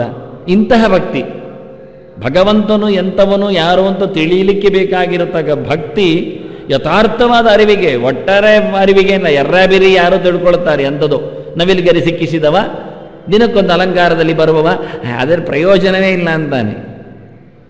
ತತ್ವತಃ ಅರಿವು ಅಲ್ಲ ಅದು. ಒಬ್ಬರು ತಿಳಿಸಿಕೊಟ್ರಂತೆ, ಗೋವಿಂದ ಭಟ್ರ ಮನೆ ಯಾವುದು ಅಂತ ಕೇಳಿದ್ರಂತೆ. ಓ, ಅಲ್ಲಿ ಕಾಗೆ ಕೂತಿದೆ ಅಲ್ಲ ಅದು ಅಂತ. ಹಾಗೆ ಬರ್ಕೊಂಡು ಹೋದ, ಗೋವಿಂದ ಭಟ್ರ ಮನೆ ಕಾಗೆ ಕೂತದ್ದು ಅಂತ. ಯಾಕೆ ಇವತ್ತು ಪುರ್ಸೊತ್ತಿಲ್ಲ, ಬಸ್ಸಿಗೆ ಗಡಿಬಿಡಿ ಓಡಿದೆ, ಇನ್ನು ಒಂದು ವಾರ ಬಿಟ್ಟು ಬರೋದು ಅಂತ. ಒಂದು ವಾರ ಬಿಟ್ಟಿದ್ದಾನೆ, ಇಲ್ಲಿ ಕೇಳ್ತಾನೆ ಅದು ಕಾಗೆ ಕೂತ ಮನೆ ಯಾವುದು, ಕಾಗೆ ಕೂತ ಮನೆ ಯಾವುದು? ಎಲ್ಲರೂ ಇವನಿಗೆ ತಲೆ ಸರಿ ಇಲ್ಲ ಹೇಳಿದ್ರು, ಕಾಗೆ ಕೂತ ಮನೆ ಯಾವುದನ್ನು, ಕಾಗೆ ಎಲ್ಲ ಮನೆಯಲ್ಲಿ ಕೂತ್ಕೊಳ್ಳಿ, ಇವನ ಕತೆ ಅಂತದ್ದು ಕಾಗೆ ಕೂತು. ಅಲ್ಲ ಅವ್ರು ಹೇಳಿದ್ದಾರೆ ಗೋವಿಂದ ಭಟ್ರ ಮನೆ ಕಾಗೆ ಕೂತ ಮನೆ ಅಂತ. ಎಲ್ಲ ಮಗನೇ, ಆ ದಿನ ಆ ಹೊತ್ತಿನಲ್ಲಿ ತೋರಿಸಿದ್ದವನು, ತೋರಿಸಿ ಅಷ್ಟು ಮನೆ ನೋಡ್ತಾ ಇದ್ದಾಗ, ಓ ಅಲ್ಲಿ ಕಾಗೆ ಕೂತ ಮನೆ ಉಂಟಲ್ಲ ಅದು ಗೋವಿಂದ ಭಟ್ಟದ್ದು, ಅದು ತೋರಿಸಿದ್ದವ. ಒಂದಿನ ಅಂಗಳ ಹತ್ತಿರದಲ್ಲಿ ರಸ್ತೆಯಲ್ಲಿ ನಿಂತಾಗ 100 ಮನೆಯಲ್ಲಿ 10 ಮನೆಯಲ್ಲಿ ಅಷ್ಟು ಕೈ ದೂರು ಮಾಡಿ ತೋರಿಸಿದ್ದ. ಇವತ್ತು ಅಲ್ಲಿ ಹೋಗಿ ನಿಂತು, ಕೇರಿಯಲ್ಲಿ ನಿಂತು ಕಾಗೆ ಕೂತ ಮನೆ, ಕಾಗೆ ಕೂತ ಮನೆ, ಇದೊಂದು ವಿಳಾಸವ, ಇದೊಂದು ಕಥೆಯ? ಅಲ್ಲ, ಸರಿ ಸರಿ ಅದು ಅಲ್ಲ ಅಲ್ಲ. ಆದರೆ ಆ ಲಕ್ಷಣಗಳಿಗೆಲ್ಲ ವ್ಯವಸ್ಥೆ ಇಲ್ಲ. ತುಂಬ ಕರಿತೇವೆ ನಾವು, ಸ್ವರೂಪ ಲಕ್ಷಣ, ತಟಸ್ಥ ಲಕ್ಷಣ, ಸ್ವಭಾವ ಲಕ್ಷಣ, ಅಜಹಲ್ ಲಕ್ಷಣ, ಹಜಲ್ ಲಕ್ಷಣ, ತುಂಬ ಕಥೆಗಳಿವೆ ಲಕ್ಷಣಕ್ಕೆಲ್ಲ, ಗುರುತು ಮಾಡಲಿಕ್ಕೆಲ್ಲ ಆಗುವುದಿಲ್ಲ. ಜಡೆ ಹಾಕಿದವಳು ಹೆಂಡತಿ ಹೇಳಿಬಿಟ್ರೆ, ಜಡೆ ಹಾಕಿದವರು ವೇಷಕ್ಕೂ ಆಗಿರ್ತಾರೆ. ಕೃಷ್ಣಾಷ್ಟಮಿ ದಿವಸ ಎಲ್ಲರೂ ಜಡೆ ಹೆಣೆಯರಿರ್ತಾರೆ, ಹೆಂಡತಿಯಿಂದ ಹೇಳುವಾಗೇ ಇಲ್ಲ. ಅದರಿಂದ ಯಾವುದರೂ ಲಕ್ಷಣವನ್ನು ನಿಡ್ಕೊಳ್ಳಿಕ್ಕೆ ಬರುವುದಿಲ್ಲ ಅಂತ. ಅದಕ್ಕೆ ಯಾವಾನ್ ಯಶ್ಚ ಅಂದ ಕೃಷ್ಣ, ಚಕಾರ ಹಾಕಿದ. ಇದು ವ್ಯಭಿಚರಿತವಾದ ಲಕ್ಷಣದಲ್ಲಿ ಅಲ್ಲ, ಇನ್ನೊಂದು ಕಡೆಗೆ ಬರುವ ಅಥವಾ ದೇವರಲ್ಲಿ ಇಲ್ಲದಾಗುವ, ಒಂದು ದಿನ ಇದ್ದು ಇನ್ನೊಂದಿಲ್ಲ ಆಗುವ. ನಂದಗೋಕುಲದಲ್ಲಿ ಹುಟ್ಟಿ ಬಂದವ ದೇವರು ಹೇಳಿದರೆ, ನಂದಗೋಕುಲದ ದೇವರು ಯಾವತ್ತು ಹುಟ್ಟುವುದಿಲ್ಲ. ಯಾಕೆ ಹುಟ್ಟಬೇಕು? ಅವನು ನೀರಲ್ಲಿ ಬರಬಹುದು, ಅವನು ಕಂಬದಲ್ಲಿಯೂ ಕಾಣಬಹುದು. ಅನ್ನ ದೇವರಿಗೆ ಲಕ್ಷಣ ನೀವು ಇದೆ ಅಂತ ಹೇಳಿಕೊಂಡು ಚೌಕಟ್ಟು ಹಾಕಿ ತೋರಿಸ್ಲಿಕ್ಕೆ ಆಗುವುದೇ. ಅದಕ್ಕೆ ಯಶ್ಚ ಅಂತಾನೆ ದೇವರು. ಅವ್ಯಭಿಚಾರಿತವಾಗಿರತಕ್ಕಂಥ ಭಗವಂತನ ಲಕ್ಷಣಗಳು. ಅಂತಹ ಭಗವಂತನ ಅರಿವು ಬರಲಿಕ್ಕೆ ಇಂತಹ ಮಾರ್ಗ ಬೇಕು. ಮಹಾಲಕ್ಷ್ಮಿಯ ಪರಿಪೂರ್ಣವಾದ ಅನುಗ್ರಹಕ್ಕೆ ಪಾತ್ರನಾಗಬೇಕು. ಅದಕ್ಕೆ ಪಾತ್ರನಾಗಲಿಕ್ಕೆ ಈ ರೀತಿಯಾದ ಸಾಧನೆಗಳು ಬೇಕು. 18 ಮೆಟ್ಟಲುಗಳು, 18 ಅಂಶಗಳು ನಮ್ಮಲ್ಲಿ ಮನೆ ಮೂಡಿದಿವೆ. ಆದರೆ ಲಕ್ಷ್ಮಿ ನಮ್ಮ ಅಂಗಳದಲ್ಲಿ ಬರ್ತಾಳೆ.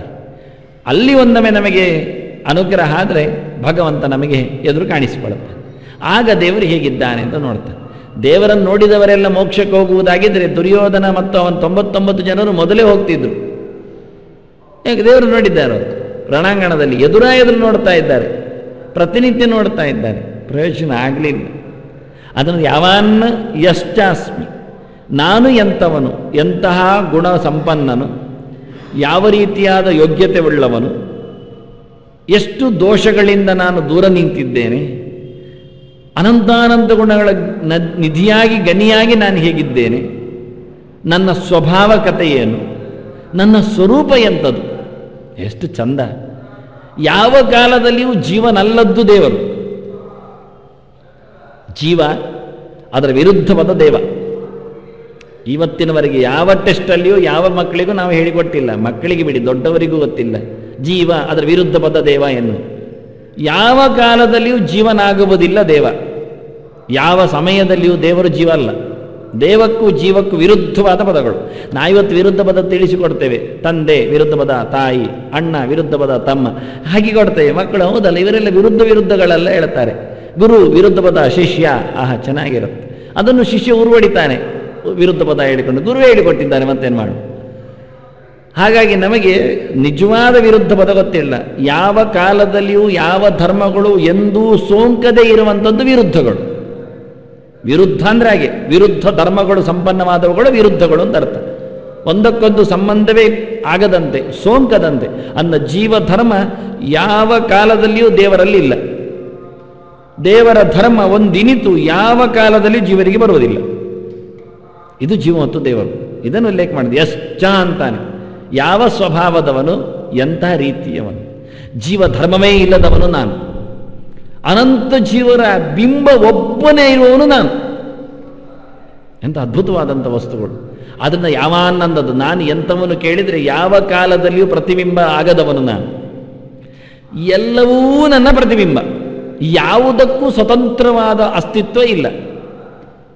ಇದು ದೇವರು. ಅದಕ್ಕೆ ಯಾವಾನ್ ಅಂತ ಏಕೈಕ ವಚನದಲ್ಲಿ ಹೇಳಿಕೆ ಕಾರಣ ಭಗವಂತ. ಅದ್ಭುತವಾದಂಥ ವ್ಯವಸ್ಥೆ. ಇಂತಹ ತತ್ವತಃ ಅಭಿಜಾನಾತ್ಯಂತ ನನ್ನನ್ನು ಬಹಳ ಸುಂದರವಾಗಿ ತಾತ್ವಿಕವಾಗಿ ಶಾಸ್ತ್ರದ ನಿಲುವಿನಲ್ಲಿ, ಹೊರಗಿನಿಂದಲ್ಲ, ತತ್ವತಃ ಅನ್ನುವ ಮೂಲಕ ನಾವು ಹೊರಗಿನಿಂದ ನೋಡ್ತೇವೆ. ವಸುದೇವನ ಮಗನಾಗಿ, ಅದು ಇನ್ನಿತರ ಭಕ್ತರ ಉದ್ಧಾರಕನಾಗಿ, ಇನ್ಯಾವುದೋ ತಂತ್ರಗಳನ್ನು ನಡೆಸುವಲ್ಲಿ ಸಾರಥಿಯಾಗಿಯೋ ದೂತನಾಗಿಯೋ, ಇನ್ನು ಬೆಣ್ಣೆಯ ಪ್ರಾಪ್ತಿಗೋಸ್ಕರ ಕೈ ಚಾಚುವವನಾಗಿಯೋ, ಏನು ಚಂದ. ಗೋಪಿಯ ಎದುರಲ್ಲಿ ನಿಂತು ಆ ಪುಟ್ಟ ಕೈಗಳು, ಸಣ್ಣ ಬೆರಳುಗಳು, ಕೆಂಪಾದ ಮುದ್ದು ಮುದ್ದಾದ ಆ ನಸೆಯಾಗಿರತಕ್ಕಂತಹ ತೋಳು, ಅವನು ಗೋಪಿ ಹತ್ರ ಬೆಣ್ಣೆ ಕೊಡುವಂತ ಚಾಚುವುದು, ಅವಳೊಂದು ಕೊಡುವ ಬೆಣ್ಣೆ ಮುದ್ದೆ, ಅದರಲ್ಲಿ ಅವಳಿಗೆ ಕೊಡತಕ್ಕಂಥ ಒಂದು ಬ್ರಹ್ಮಾಂಡದ ಪ್ರೀತಿ, ಅದ್ಭುತವಾದದ್ದು. ಇದನ್ನೆಲ್ಲ ಯೋಚನೆ ಮಾಡಿ ಏನು ಪ್ರಯೋಜನ ಇಲ್ಲ ಅಂತಾನೆ. ಇದು ಆ ಕಾಲದಲ್ಲಿ ಆ ಹೊತ್ತಿನಲ್ಲಿ ಆಕೆಯನ್ನು ಮರಳುಗೊಳಿಸಿದ ರೂಪ ಅಷ್ಟೇ, ಅದರಾಚೆಗೆ ಇಲ್ಲ. ಹೀಗೆ ತತ್ವತ ಹೇಳ್ತಾನೆ. ಶಾಸ್ತ್ರೀಯವಾದ ಪ್ರಮೇಯಗಳ ಅಡಿಯಲ್ಲಿ ಭಗವಂತನ ಚಿಂತನೆ ಅಂತ, ತಾತ್ವಿಕ ನಿಲುಮೆಯಲ್ಲಿ ಭಗವಂತನು ಏನು ಎಂಥವನು ಎನ್ನುವುದರ ಬಗ್ಗೆ ರಮೆಯ ಪ್ರಸಾದಕ್ಕೆ ಒಳಗಾದವನಿಗೆ ನಾನು ತೆರೆದುಕೊಳ್ಳುತ್ತೇನೆ ಅಂತಾನೆ. ಅದು ಭಕ್ತಿಯ ಕತೆ. ಭಕ್ತಿ ಏನು ಮಾಡುತ್ತೆ ಅಂದರೆ ದೇವರ ಅರಿವನ್ನು ಮೂಡಿಸ್ತದೆ ಅಂತ. ದೇವರ ಅರಿವಿನಿಂದ ಮೂಡಿದ್ದು ಭಕ್ತಿ ಆದರೂ ಭಕ್ತಿಯಿಂದ ಭಗವಂತನನ್ನು ಚೆನ್ನಾಗಿ ತಿಳ್ಕೊಳ್ಳಿಕ್ಕೆ ಬರುತ್ತೆ ಅಂತ. ಆದ್ದರಿಂದ ಜ್ಞಾನ ಸಾಧಾರಣವಾದದ್ದಲ್ಲ, ಅಸಾಧಾರಣವಾದ ಭಗವಜ್ಞಾನ ಅದು ಭಕ್ತಿಗೆ ಮೀಸಲು. ಭಕ್ತ್ಯಾ ಮಾಂ ಅಭಿಜಾನಾತಿ ಯಾವಾನ್ ಯಶ್ಚಾಸ್ಮಿ ತತ್ವತಃ ತಥೋ ಮಾಂ ತತ್ವತೋ ಜ್ಞಾತ್ವಾ ವಿಶತೆ. ತತಃ ಆ ಭಕ್ತಿಯಿಂದ ಮಾಂ ತತ್ವತೋ ಜ್ಞಾತ್ವ, ನನ್ನನ್ನು ಚೆನ್ನಾಗಿ ತಿಳಿದು, ತದನಂತರಂ ಅವನ ಪ್ರಾರಬ್ಧ ಕರ್ಮಗಳೆಲ್ಲ ಸವೆದ ಬಳಿಕ ವಿಶತೆ, ನನ್ನೊಳಗೆ ಬರ್ತಾನೆ. ಭಗವಂತನೆಡೆಗೆ ಪ್ರವೇಶ ಮಾಡಲಿಕ್ಕೂ ತತ್ವಜ್ಞಾನ ಬೇಕು. ತತ್ವತೋ ಜ್ಞಾತ್ವ ಅಂದರೆ ತತ್ವಜ್ಞಾನ ಅಂತೇಳಿ ಯಥಾರ್ಥವಾದ ಅರಿವು ಅಂತ. ಹೇಗೆ ಉಂಟೋ ಹಾಗೆ, ಅದಕ್ಕೆ ಏನು ಸೇರಿಸಲಿಕ್ಕಿಲ್ಲ, ಬಿಟ್ಟುಕೊಡ್ಲಿಕ್ಕೂ ಇಲ್ಲ, ಬೇಡ ಹೇಳಲಿಕ್ಕಿಲ್ಲ. ಅವರವರ ಯೋಗ್ಯತೆಯಂತೆ ಭಗವಂತನನ್ನು ಎಷ್ಟು ತಿಳ್ಕೊಳ್ಬೇಕು ಅಷ್ಟೊಂದು ತಿಳ್ಕೊಳ್ಳೇಬೇಕು, ಅಷ್ಟು ಯಥಾರ್ಥವಾಗಿ ಅರಿತಿರಬೇಕು. ಇನ್ನು ತತ್ವಶಬ್ದಕ್ಕೆ ಯಥಾರ್ಥವಾದದ್ದು ಹೇಳಿ, ಇನ್ನು ಅಯಥಾರ್ಥವಾದದ್ದು ವ್ಯಾವಹಾರಿಕವಾದದ್ದು ಒಂದು ಬೇರೆ ಉಂಟದ ಅರ್ಥ ಹೇಳಲಿಕ್ಕೆ ಬರುವುದಿಲ್ಲ.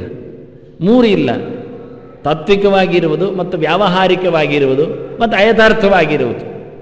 ಇಡೀ ಪ್ರಪಂಚವೇ ನಮಗೆ ವ್ಯಾವಹಾರಿಕವಾಗಿರುವುದು, ತಾತ್ವಿಕವಾಗಿಲ್ಲ ಹಾಗೆ ಹೇಳುವವರಿದ್ದಾರೆ.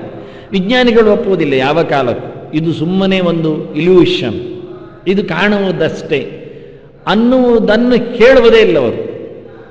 ವಿಜ್ಞಾನಿಗಳಲ್ಲಿ ಕೆಲವು ಊಹನೀಯ ಅಂಶಗಳಿವೆ, ಹೀಗೊಂದು ಇರಬೇಕು ಅಂತ ಮಾಡಿಕೊಂಡು ಮುಂದೆ ಅವರು ಪ್ರಯೋಗವನ್ನು ಮುಂದುವರಿಸುವುದು, ಅದನ್ನು ಇಟ್ಟುಕೊಳ್ಳುತ್ತಾರೆ ಅವರು. ಅದಕ್ಕೆ ಯಾವುದೇ ರೀತಿಯಾದ ಬಾಧಕಗಳು ಇರದಂತೆ ನೋಡಿಕೊಳ್ಳುತ್ತಾರೆ, ಮುಂದುವರಿಸ್ತಾರೆ. ಯಾವ ವಿಜ್ಞಾನಿ ಇವತ್ತಿನವರೆಗೂ ಇದೊಂದು ವಿಶ್ವವೊಂದು ಭ್ರಮೆ ಅಂತ ಇಟ್ಟುಕೊಂಡು ಮುಂದುವರಿಯುವ ಅಂತ ಹೇಳಲಿಲ್ಲ.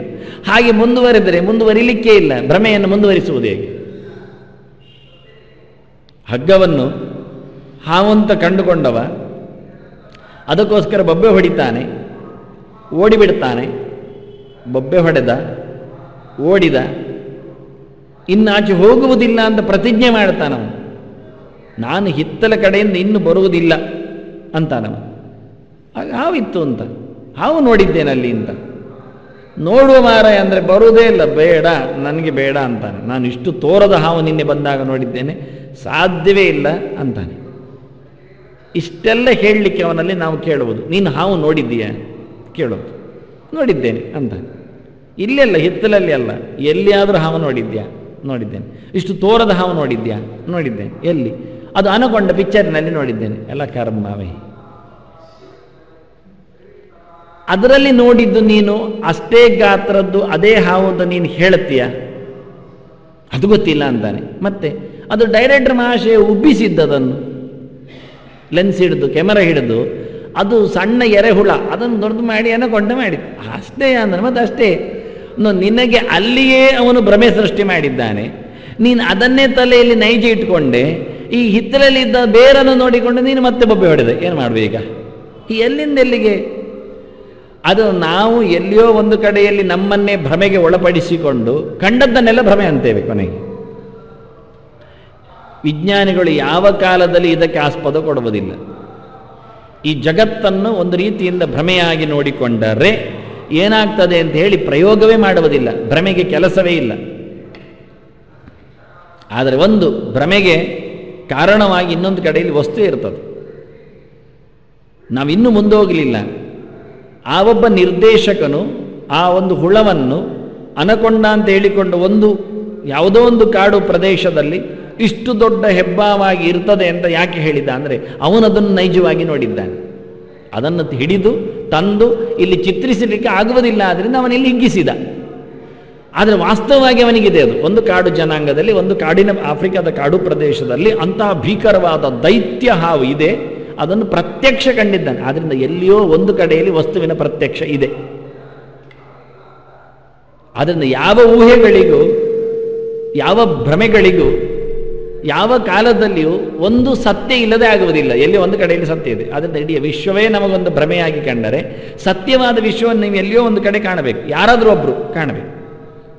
ಎಲ್ಲಿಯಾದರೂ ಒಂದು ಕಡೆ ಇರೋದನ್ನು ಇಡಲೇಬೇಕಾಗತ್ತೆ. ಅದರಿಂದ ವಿಜ್ಞಾನಿಗಳಿಗೆ ಇದನ್ನು ಭ್ರಮೆ ಅಂತ ಹೇಳಿಕೊಂಡು ಇನ್ನೊಂದು ಯಾವುದೋ ಒಂದನ್ನು ಸತ್ಯ ಉಂಟು ಹೇಳುವುದಕ್ಕಿಂತ ಇದೇ ಸತ್ಯ ಅಂತ ಒಪ್ಪಿಬಿಡುವ ಮಾರಾಯರು ಅಂತಾರೆ, ಮುಗಿದೋಯ್ತು, ಸುಲಭ ಆಗತ್ತೆ. ಇದನ್ನು ಸುಮ್ಮನೆ ಸುಳ್ಳು ಅಂತ ಹೇಳಿ ಇದಕ್ಕೊಂದು ಸತ್ಯವಾದದ್ದು ಇನ್ನೆಲ್ಲಿಯೋ ಒಂದು ಕಡೆಯಲ್ಲಿ ಉಂಟು ಅಂತ ಹೇಳಿ ಒಪ್ಪಿಕೊಳ್ಳುವುದಕ್ಕಿಂತ ಇದನ್ನು ಸುಳ್ಳು ಹೇಳಲಿಕ್ಕೂ ಏನು ಅರ್ಥ ಇಲ್ಲ, ಇನ್ನೊಂದು ಉಂಟು ಹೇಳಲಿಕ್ಕೆ ನಮಗೇನು ಗೊತ್ತಿಲ್ಲ, ಆದ್ದರಿಂದ ಇದೇ ಒಂದು ಸತ್ಯ ಹೇಳಿಬಿಡುವ ಅಂತ. ಆದ್ದರಿಂದ ಎಲ್ಲರೂ ಕಂಡಿರುವಂಥದ್ದು ಜಗತ್ತಿನ ಸತ್ಯತೆಯನ್ನೇ. ಅದು ಇದು ವ್ಯವಹಾರಕ್ಕೆ ಉಂಟು, ನಿಜವಾಗಿಲ್ಲ, ಅದೊಂದು ಅರ್ಥವೇ ಇಲ್ಲ. ವ್ಯವಹಾರಕ್ಕಿದ್ದರೆ ನಿಜವಾಗಿದೆ ಅಂತ ಅರ್ಥ, ವ್ಯವಹಾರಕ್ಕಿಲ್ಲದಿದ್ದರೆ ನಿಜವಾಗಿ ಇಲ್ಲ ಅಂತ ಅರ್ಥ. ಅದನ್ನು ನೀವು ವ್ಯವಹಾರ ಮಾಡಿದಿರಿಯಾ? ಮುಗಿದೋಯ್ತು. ಅಲ್ಲಿ ಹೋಗುವಾಗ ನೀರು ಕಂಡಿತು, ಮತ್ತೆ ಹೋಗುವಾಗ ನೀರು ಕಾಣಲಿಲ್ಲ, ನೀರು ಇರಲಿಲ್ಲ, ನಯವಾದ ನೆಲ, ಮೇಲೆ ಬಿದ್ದ ಸೂರ್ಯನ ಕಿರಣ, ನಮಗೆ ದೂರದಲ್ಲಿ ಕಂಡದ್ದು ನೀರು ಅಂತ ಓಡಿ ಹೋಗಿದ್ದೆವು, ನೀರಿಲ್ಲ. ಈಗ ಸರಿಯಾಯಿತು, ಅದರಿಂದ ಅದು ಸುಳ್ಳೆ. ಅದೇ ಬದಲಿಗೆ ನೀವು ಹೋಗಿದ್ರಿ, ನೀರಿತ್ತಲ್ಲಿ, ಪಚಪಚ ಮಾಡಲಿಕ್ಕೆ ಸಿಕ್ಕಿದ್ದು, ಮೈಯೆಲ್ಲ ರಟ್ಟಿಕೊಂಡಿತು, ಅದನ್ನು ಸುಳ್ಳು ಹೇಳುವುದಲ್ಲ. ವ್ಯವಹಾರಕ್ಕೆ ಅದು ವ್ಯಾವಹಾರಿಕ ಸತ್ಯ. ನೀರು ವ್ಯವಹಾರಕ್ಕೆ ಮಾತ್ರ ಸಿಕ್ಕಿದ್ದು, ನಿಜವಾಗಿ ನೀರೆಲ್ಲ ಹೇಳಿದರೆ ಬಾಯಾರಿಕೆ ಪರಿಹಾರ ಆಗುತ್ತೆ, ಅದರಲ್ಲಿ ಕುಡಿಲಿಕ್ಕೆ ಬರ್ತದೆ, ಮೈಗೆ ಹಾಕ್ಕೊಳ್ಳಿಕ್ಕೆ ಬರ್ತದೆ, ತಂಪಾಗ್ತದೆ. ವ್ಯವಹಾರ ತಂಪಾಗಿಸುವುದು ನೀರಿನ ಧರ್ಮ, ತೃಷ ಪರಿಹಾರ ಮಾಡೋದು ನೀರಿನ ಧರ್ಮ. ಇಷ್ಟೆಲ್ಲವಾಗ ನಾವು ಸುಳ್ಳು ಹೇಗೆ ಹೇಳುವುದು? ಬಾವಿಯನ್ನು ಸುಳ್ಳು, ನೀರು ಸುಳ್ಳು, ಎಳೆದದ್ದು ಸುಳ್ಳು, ಕೂಡಿದದ್ದು ಸುಳ್ಳು, ತ್ರಿಷ ಪರಿಹಾರ ಆದದ್ದು ಸುಳ್ಳು, ಮಾತಾಡಿದ್ದು ಸುಳ್ಳು, ಮತ್ತೊಬ್ಬರಿಗೆ ಅರ್ಥ ಆದದ್ದು ಸುಳ್ಳು, ಸಮಯ ಸತ್ತದ್ದು ಸುಳ್ಳು, ಎಲ್ಲ ಸುಳ್ಳು ಹೇಳಿಕೊಂಡ್ರೆ ಮತ್ತೆಂತ ಹೇಳುವ? ಕೊನೆಗೆ ನೀನೇ ಸುಳ್ಳು ಹೇಳು ಆಯಿತು, ಅವನು ಸುಳ್ಳು ಹೇಳು ಆಯಿತು, ಮತ್ತೆ ಏನು ಹೇಳುವ? ಹೇಳಿ ಒಪ್ಪುವುದು ಹೇಗೆ? ನಾನು ಮತ್ತು ನೀನು ಸುಳ್ಳು ಹೇಳಿದ್ರು ಮತ್ತೆ ಯಾರ ಮನೆ ಹೋಗುವುದು? ಇಬ್ಬರು ಸಹ ಸೇರಿ ಯಾರದ್ದು ಮನೆ ಹೋಗುವ? ಅದು ಮತ್ತು ಸುಳ್ಳಾದರೆ ಹೋಗುವುದಿಲ್ಲಿಗೆ ಆಗುವುದಿಲ್ಲ ಅಂತ. ಅದರಿಂದ ಜಗತ್ತನ್ನು ಸುಳ್ಳಿನಲ್ಲಿ ಬದುಕಿಸಲಿ ಆಗುವುದಿಲ್ಲ. ಅದಕ್ಕೆ ತತ್ವತಃ ಅಂತಾನೆ ಯಥಾರ್ಥವಾದ ಒಂದು ಪ್ರಪಂಚದ ಚಿಂತನೆ ನಡೆಸಿಕೊ, ಅಲ್ಲಿ ಭಗವಂತನ ಯಥಾರ್ಥ ಅರಿವು ನೀನು ಅಂತ. ಅದಕ್ಕೆ ಕೃಷ್ಣ ನಾನು ಅಂತಾನೆ, ಇನ್ಯಾರೂ ಅಲ್ಲ ಅಂತಾನೆ, ನನ್ನ ಅರಿವು ಅಂತಾನೆ. ನನ್ನ ಮೇಲಿನ ಭಕ್ತಿಯಿಂದ ನನ್ನ ಅರಿವನ್ನು ಸಂಪಾದನೆ ಮಾಡಿಕೊಂಡು ಕೊನೆಗೆ ವಿಶತೆ ತದನಂತರಂ ಅಂದ. ತದನಂತರಂ ಅಂತಾನೆ ಮತ್ತು ನಿಲ್ಲಿಸ್ತಾನೆ. ವಿಶತೆ ಹೇಳಿ ತದನಂತರಂ ಎಂದದು ಕೇಳಬೇಕು. ನಾನು ಅರ್ಥ ಮಾತ್ರ ಆಚೀಚೆ ಮಾಡಿದೆ ಹೇಳುವಾಗ. ತಥೋಮಾಂ ತತ್ವತೋ ಜ್ಞಾತ್ವ ವಿಶತೆ, ಮತ್ತೆ ತದನಂತರಂ ತದನಂತರಂ ಅಂತ ಅದು ಮತ್ತೆ ಹಾಗೇ ಭೇದದಲ್ಲಿ ನಿಂತಿದೆ ಎಂದ. ಪ್ರವೇಶ ಮಾಡಿದ್ದಾನೆ, ಮತ್ತೆ ಪ್ರವೇಶ ಮಾಡಿದ್ದಾನೆ ಅಷ್ಟೆ. ಪುರಪ್ರವೇಶ ಆಯಿತು, ಪುರಪ್ರವೇಶ ಆಯಿತು, ಮತ್ತೆ ಪುರಪ್ರವೇಶ ಆಯಿತು. ಪುರಪ್ರವೇಶ ಆಯಿತು ಅಂದರೆ ಏನು? ಪುರ ಆಯಿತಾ? ಇಲ್ಲ. ನಾವು ಮನೆಯೊಳಗೆ ಗೃಹ ಪ್ರವೇಶ ಆಯಿತು. ಗೃಹ ಪ್ರವೇಶ ಆದ ನಂತರ ನಾವೆಲ್ಲಿದ್ದೇವೆ? ನಾವು ಗೃಹದಲ್ಲಿ ಇದ್ದೇವೆ. ಗೃಹ ಪ್ರವೇಶ ಆದ ನಂತರ ನಾವೇ ಗೃಹ ಆಗುವುದಿಲ್ಲ. ನಾವೇ ಮನೆ ಆಗಿಬಿಟ್ರೆ ಮತ್ತೆ ನಾಳೆ ಯಾರಾದರೂ ಗೃಹ ಪ್ರವೇಶವನ್ನು ಪೋಸ್ಟ್ಪೋನ್ ಮಾಡ್ತಾರೆ, ಮುಂದಕ್ಕೆ ಹಾಕ್ತಾರೆ. ಆಗೋದಿಲ್ಲ ರೀ, ಸುಮ್ಮನೆ ಗೃಹ ಪ್ರವೇಶ ಮಾಡೋದು ಮತ್ತೆ ನಾವೇ ಇಲ್ಲ ಆಗುವುದು. ಗೃಹ ಪ್ರವೇಶ ಅಂದರೆ ಗೃಹ ಸಂಯೋಗ ಅಷ್ಟೇ, ಸಂಬಂಧ. ಏಕದೇಶದಲ್ಲಿ ಎರಡರ ಸಮಾವೇಶ. ಗಾವ ಏಕೀಭವಂತಿ ಅಂತಾರೆ. ಸಾಯಂ ಗೋಷ್ಠೆ ಗಾವ ಏಕೀಭವಂತಿ ಅಂತ. ಸಂಜೆ ಕೊಟ್ಟಿಗೆಯಲ್ಲಿ ದನಗಳು ಒಂದಾಗ್ತವೆ. ಒಂದೇ ಆಗ್ತವೆ. ಹಾಗಾದರೆ ಗೊಲ್ಲ ಬಾಯಿ ಬಳ್ಕೊಳ್ತಾನೆ, ಅಯ್ಯೋ ಹಾಲಿಲ್ಲ ಮತ್ತೆ ಅಂತ. 10 ಕಟ್ಟಿದ್ದೇನೆ ದನ, ಎಲ್ಲ ಮೇಲಿಕ್ಕೆ ಹೋಗಿವೆ, ಇವರದ್ದು ವೇದ ಅಂತ ಕೇಳಿ ನಾನು ಕೆಟ್ಟೋದೆ, ಸಂಜೆ ಎಲ್ಲ ಒಂದಾಗ್ತವೆ ಅಂತ. ಅವ ಒಂದಾಗ್ತವೆ ಅಂದರೆ ಅವು ಹೇಳ್ತಾವೆ ಸ್ಥಾನೈಕ್ಯ ಅಂದ. ಎಲ್ಲ ಒಂದೇ ಕಡೆ ಬರ್ತವೆ. ಹೋದದ್ದು ಎಲ್ಲೆಲ್ಲೂ ಚದುರಿ ಹೋಗಿವೆ. ಗುಡ್ಡೆಗೆ ಕೆಲವು, ನದಿ ತೀರಕ್ಕೆ ಕೆಲವು, ಕಾಡಿಗೆ ಕೆಲವು, ಬಯಲಿಗೆ ಕೆಲವು ಎಲ್ಲ ಹೋಗಿದೆ. ಇಲ್ಲೇ ತೋಟದಲ್ಲಿ ಕೆಲವು ನಿಂತಿವೆ. ಆದರೆ ಸಾಯಂ ಗೋಷ್ಠೆ ಸರ್ವ ಏಕೀಭವಂತಿ. ಸಂಜೆಗೆ ಎಲ್ಲ ಒಟ್ಟಾಗ್ತವೆ ಅಂತ. ಎಲ್ಲ ಒಟ್ಟಾಗ್ತವೆ ಅಂದಾಗ ಎಲ್ಲ ಒಂದಾಗ್ತವೆ ಅಂದೆ. ಒಟ್ಟಾಗ್ತವೆ ಹೇಳೋದಿಲ್ಲ, ಅದು ನಮ್ಮ ಭಾಷೆ. ಎಲ್ಲ ಒಂದಾಗ್ತವೆ ಅಂತ ಹೇಳೋದು. ಈಗೆಲ್ಲ ಒಂದೇ ರೀ ಅಂತೇವೆ ನಾವು. ಎಂತ ಈಗೆಲ್ಲ ಒಂದೇ ರೀ ಅಂದರೆ ಈಗೆಲ್ಲ ಒಂದೇ ರೀ ಅಂತೇವೆ ನಾವು. ರಾಜಕಾರಣಿಗಳ ಈಗವ ಎಲ್ಲ ಒಂದೇ ರೀ ಅಂತ. ಒಂದೇ ಅಂದರೆ ಒಂದೇ ಇರುವುದಿಲ್ಲ. ಒಂದು ಡೊಳ್ಳೊಟ್ಟೆ ಒಂದೇ ಮಾಡಿಬಿಟ್ರೆ ಮುಗಿದೋಗಲಿಲ್ಲ. ಎಲ್ಲರದ್ದು ಡೊಳ್ಳೊಟ್ಟೆ ಅದು ಒಂದೇ ಬಗೆ. ತಿಮ್ಮಾಂಡಿ ಭೂತಗಳೇ ಅಂತ ನುಂಗ್ಲಿಗೆ ಬಂದವುಗಳು, ನುಂಗಣ್ಣಗಳೇ, ಮತ್ತೇನಿಲ್ಲ. ಹೀಗೆ ಒಂದೇ ಅಂದರೆ ಮತ್ತೆ ಕೇಳಿದ್ದು ಎಲ್ಲರ ಬುದ್ಧಿ ಒಂದೇ ಅಂತ, ತಲೆ ಒಂದೇ ಅಂತ, ಅಭಿಪ್ರಾಯ ಒಂದೇ ಅಂತ, ಪ್ರತ್ಯೇಕ ಏನಿಲ್ಲ. ಖಾಲಿ ಎಳೆಯುವುದೇ, ಯಾರಾದ್ರೇನು ಯಾರದ್ದಾದ್ರೇನು ಪ್ರಯೋಜನ ಇಲ್ಲ ಅಂತ. ಹೀಗೆ ಮತ್ತೈಕ್ಯವೋ ಸ್ಥಾನೈಕ್ಯವೋ ಇನ್ಯಾವುದೋ ಒಂದು ವ್ಯವಸ್ಥೆಯನ್ನಿಟ್ಟುಕೊಂಡು ಹೇಳ್ತಾರೆ ಹೊರತು ವಸ್ತುಐಕ್ಯ ಆಗುವುದಿಲ್ಲ. ಒಂದೇ ವ್ಯಕ್ತಿಯಾಗಿ ಬಾವಿಗೆ ಹೋದವ ಅವನು ಒಂದೇ ಆದ ಅಂತ ಹೇಳಿಬಿಡುವುದಿಲ್ಲ, ತನ್ಮಯನಾಗಿದ್ದಾನೆ ಅಂತ. ಅಲ್ಲೇನು ಬಾವಿಯೊಳಗೆ ಅವನು ಬಿದ್ದುಕೊಂಡರೂ ಪ್ರತ್ಯೇಕವಾಗಿ ಉಳಿತಾನೆ. ಅಂದರೆ ಯಾವ ವಸ್ತುಗಳು ಸಹ ಏಕಪ್ರಕಾರವಾಗಿ ವಸ್ತು ಐಕ್ಯವನ್ನು ಪಡೆಯುವುದಿಲ್ಲ, ಪ್ರತ್ಯೇಕವಾಗಿ ಇರ್ತದೆ. ಅದನ್ನು ಉಲ್ಲೇಖ ಮಾಡಲಿಕ್ಕೆ ಕೃಷ್ಣ ವಿಶತೆ ತದನಂತರ, ಮುಂದೇನು? ಮುಂದೆಯೂ ವಿಶತೆ ತದನಂತರಂ ವರ್ತತೆ. ಅಂತರಂ ಬರ್ತದೆ. ಅಂತರಂ ಅಂದರೆ ಗ್ಯಾಪ್ ಅಂತ ಅರ್ಥ, ಭೇದ ಅಂತ ಅರ್ಥ, ಪ್ರತ್ಯೇಕ ಅಂತ ಅರ್ಥ. ಅದನ್ನು ಭಗವಂತನನ್ನು ತತ್ ಶಬ್ದದಿಂದ ಪ್ರಯೋಗ ಮಾಡಿದರು. ಓಂ ತತ್ಸದಿತಿ ನಿರ್ದೇಶ ಬ್ರಹ್ಮಣಸ್ತ್ರಿವಿಧ ಸ್ಮೃತಃ. ಹಿಂದೆ ಹೇಳಿಯಾಗಿದೆ ಕೃಷ್ಣ ಅದನ್ನು. ಈ 3 ಹೆಸರಿನೊಂದಿಗೆ ನನ್ನ ಎಲ್ಲ ಸೇವೆ ಆಗುವುದು ಅಂದ. ಅದಕ್ಕೆ ತತ್ ಅಂತಾನೆ. ತತ್ ಅನಂತರಂ, ಭಗವಂತನ ವಿಶೇಷವಾಗಿರತಕ್ಕ ಚೇಷ್ಟೆಯಲ್ಲಿ ಇವನು ಆನಂದವಾಗಿರ್ತಾನೆ. ತದನ ಅಂದರೆ ಅದು ಭಗವಂತನ ಚೇಷ್ಟೆ, ಅದರಲ್ಲಿ ನಿರಂತರವಾಗಿ ಅವನು ಇರ್ತಾನೆ. ಭಗವಂತನ ಚೇಷ್ಟೆಯಲ್ಲಿ ಅವನು ತರಣ ಮಾಡಿದ್ದು ತದನಂತರಂ ಅಂದರೆ ಅದೆಲ್ಲ ಅರ್ಥದಲ್ಲಿ ತದನಂತರಂ ವಿಶತೆ ಹೇಳಿದ್ದಾಗೆ. ಭಗವಂತನ ವಿಶೇಷವಾದ ಅನುಗ್ರಹಕ್ಕೆ ಪಾತ್ರನಾದ ನಂತರ ಲಿಂಗದೇಹಗಳ ಭಂಗದ ಬಳಿಕ ಭಗವಂತನಲ್ಲಿನ ಪ್ರವೇಶ. ಭಗವಂತನಲ್ಲಿನ ಪ್ರವೇಶ ಅಂದ ತಕ್ಷಣ ಭಗವಂತನೇ ಆಗುವುದಿಲ್ಲ, ಗೃಹ ಪ್ರವೇಶ ಇದ್ದಾಗೆ. ಅದಕ್ಕೆ ಒಬ್ಬೊಬ್ಬರದ್ದೇ ಪ್ರವೇಶ ಹೇಳಿತ್ತು. ಪ್ರವೇಶ ಮಾಡಿದವರು ಅನಂತ ಜೀವರಿದ್ದಾರೆ. ಬೇಕಾದಾಗ ಅವರು ಹೇಗೆ ಬೇಕಾದರೂ ತಿರುಗಲಿಕ್ಕೆ ಬರ್ತದೆ. ಚಿತಾವ ಅಂತಾರೆ, ಸಂಕಲ್ಪಾದೇವ ಹಿತಶ್ರುತೇ ಅಂತಾರೆ. ಮುಕ್ತರಿಗೆ ಜಡದೇಹವನ್ನು ಪಡಿಬೇಕು ಅಂತ ಕಂಡ್ರೆ ಪಡಿಲಿಕ್ಕೆ ಬರ್ತದೆ. ಇದಕ್ಕೆ ಉತ್ತರ ಏನು ಕೊಡ್ತಾರದು? ಜೀವ ಭಗವಂತನನ್ನು ಪ್ರವೇಶ ಮಾಡಿದವ, ಮುಕ್ತನಾದವ, ಪ್ರಾಕೃತವಾದ ಬಂಧಗಳನ್ನು ಕಳಚಿಕೊಂಡವ, ಪ್ರಾಕೃತ ಬಂಧಕ್ಕೆ ಕಾರಣವಾದ ಲಿಂಗ ಭಂಗ ಆದವ, ಇದಕ್ಕೆ ಕಾರಣ ಲಿಂಗದೇಹ. ಅದು ಹರಿದು ಹೋದರೆ ಪ್ರಾಕೃತ ದೇಹಗಳ ಸಂಪರ್ಕ ಆಗುವುದಿಲ್ಲ. ಅಂತ ಒಬ್ಬ ಮುಕ್ತ ಜೀವ ಇಷ್ಟಪಟ್ಟರೆ, ಬೇಕೆಂದರೆ ಅವನು ಯಾವುದೇ ಜಡದೇಹವನ್ನು ಹೊತ್ತು ತಿರುಗಬಲ್ಲ. ಅವನಿಗೆ ಖಂಡಿತೊಮ್ಮೆ ನನಗೊಂದು ಹುಲಿ ವೇಷ ಹಾಕಬೇಕು ಅಂತ, ಹುಲಿ ಆಗಬೇಕು ಅಂತ ಆಗ್ತಾನವನು, ಹುಲಿ ಆಗ್ತಾನವನು. ಆಗ ಅವನ ಮೈಯಲ್ಲಿ ಇರತಕ್ಕಂಥ ಹುಲಿಯ ಮೈಯಲ್ಲಿ ಅವನಿಗೇನು ಘಾಸ್ಯ ಆಗುವುದಿಲ್ಲ, ಅವನು ನಿರ್ಲಿಪ್ತ. ಆದರೆ ಅವನಿಗೆ ಅಂತಹ ಒಂದು ಬಾಹ್ಯ ಜಡವಾದ ದೇಹ ಹಾಕಿಕೊಳ್ಳಿಕ್ಕೆ ಬರ್ತದೆ. ಲಿಂಗದೇಹ ಇಲ್ಲದಿದ್ದರೂ ಹಾಕೊಳ್ಳಿಕ್ಕೆ ಬರ್ತದೆ. ಅದು ಸಂಕಲ್ಪದಿಂದ ಅವನದ್ದು, ಇಚ್ಛೆಯಿಂದ ಆಗುವುದು. ಇಷ್ಟವಾಗಿ ಆಗುವುದು, ಇಚ್ಛೆಯಿಂದ ಆಗುವುದು, ಅನಿಷ್ಟ ಅಲ್ಲ. ಅವನಿಗೆ ಕಷ್ಟ ಆಗುವುದಿಲ್ಲ ಅದರಿಂದ, ಯಾವತ್ತೂ ಬಿಡಬಹುದು ಅದನ್ನು. ಒಂದೊಮ್ಮೆ ಜೀವ ಬ್ರಹ್ಮೈಕ್ಯ ಆಗಿದ್ದರೆ ಈ ಹುಲಿವೇಷ ಯಾವಾಗ ಹಾಕುದವ? ಈ ಮಂತ್ರಕ್ಕೆ ಅರ್ಥ ಏನು ಕೊಡುವ? ಸಂಕಲ್ಪಾದೇವ ಹಿತಶ್ರುತೆ ಅಂತ ಸೂತ್ರ. ಅವನು ಬೇಕಾದಾಗ ಚಿತಾವ ಹೇಳಿಕೊಂಡು ಬೇಕಾದಂತಹ ಲೋಕವನ್ನು ಪಡಿಲಿಕ್ಕೆ ಬರುತ್ತೆ. ಸ ಪುಣ್ಯಚಿತಾ ಲೋಕಾಂಚಿನತೆ ಹೇಳಿಕೊಂಡು ಇಷ್ಟ ಬಂದಲ್ಲಿ ಹೋಗ್ತಾನೆ. ಸ ಯದಿ ಪಿತೃಲೋಕ ಕಾಮೋಭೂತಿ ಸಂಕಲ್ಪಾದೇವಾಸಿ ಪಿತರ ಸಮುತ್ತಿಷ್ಟಂತೆ ಅಂತ ಎಲ್ಲಿ ಬೇಕಾದ್ರಲ್ಲಿ ಹೋಗ್ಲಿಕ್ಕೆ ಬರೋದು. ಪಿತೃಲೋಕಕ್ಕೆ ಹೋಗ್ಬೇಕಂಡಿತು. ಈ ಬ್ರಹ್ಮ ಮೂಟೆಯನ್ನು ಕಟ್ಟಿಕೊಂಡು ಹೋಗುದವ? ಹೋಗ್ಲಿ, ಪರವಾಗಿಲ್ಲ ಹೇಳುವ.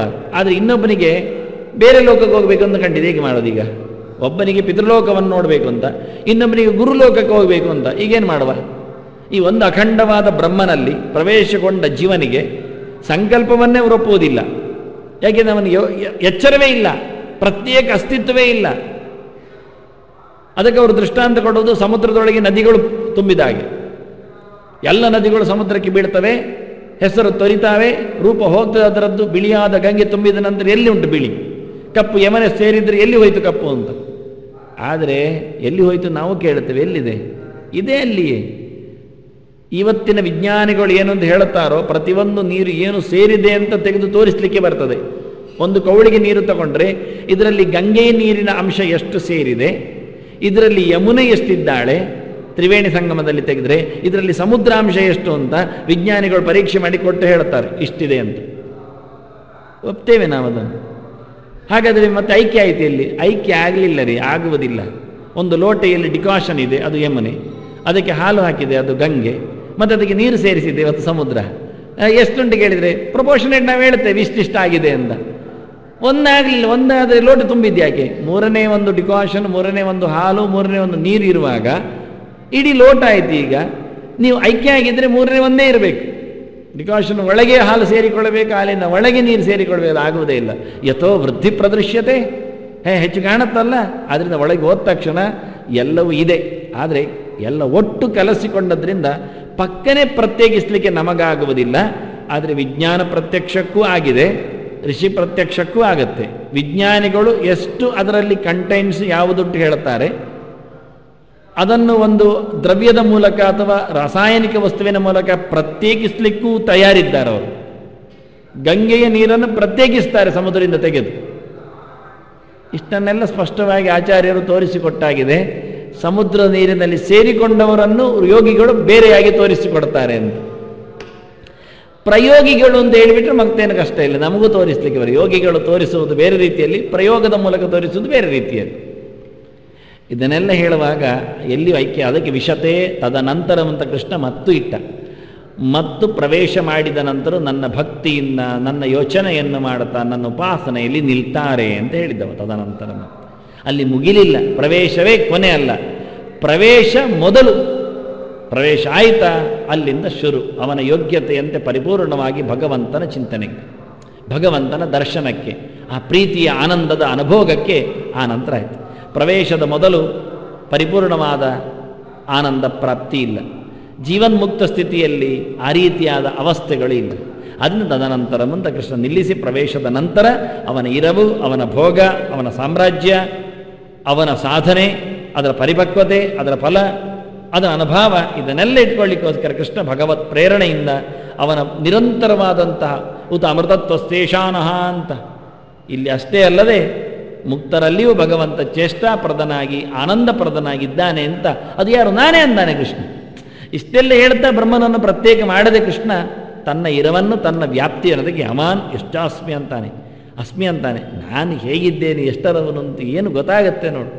ಗೊತ್ತಾಗುವುದಾಗ ಆಗ ಗೊತ್ತಾದವ ನನ್ನಳಿಗೆ ಬರ್ತಾನೆ ಅಂತೇಳಿ ಸ್ಪಷ್ಟವಾಗಿ ಹಿಂದೆ ಹೇಳಿದ್ದಾನೆ. ಜ್ಞಾತಂ ದ್ರಷ್ಟುಂಚ ತತ್ವೇನ ಪ್ರವೇಷ್ಟುಂಚ ಪರಂತಪ ಅಂತ ಭಕ್ತ್ಯಾ ಅನನ್ಯ ಶಕ್ಯ.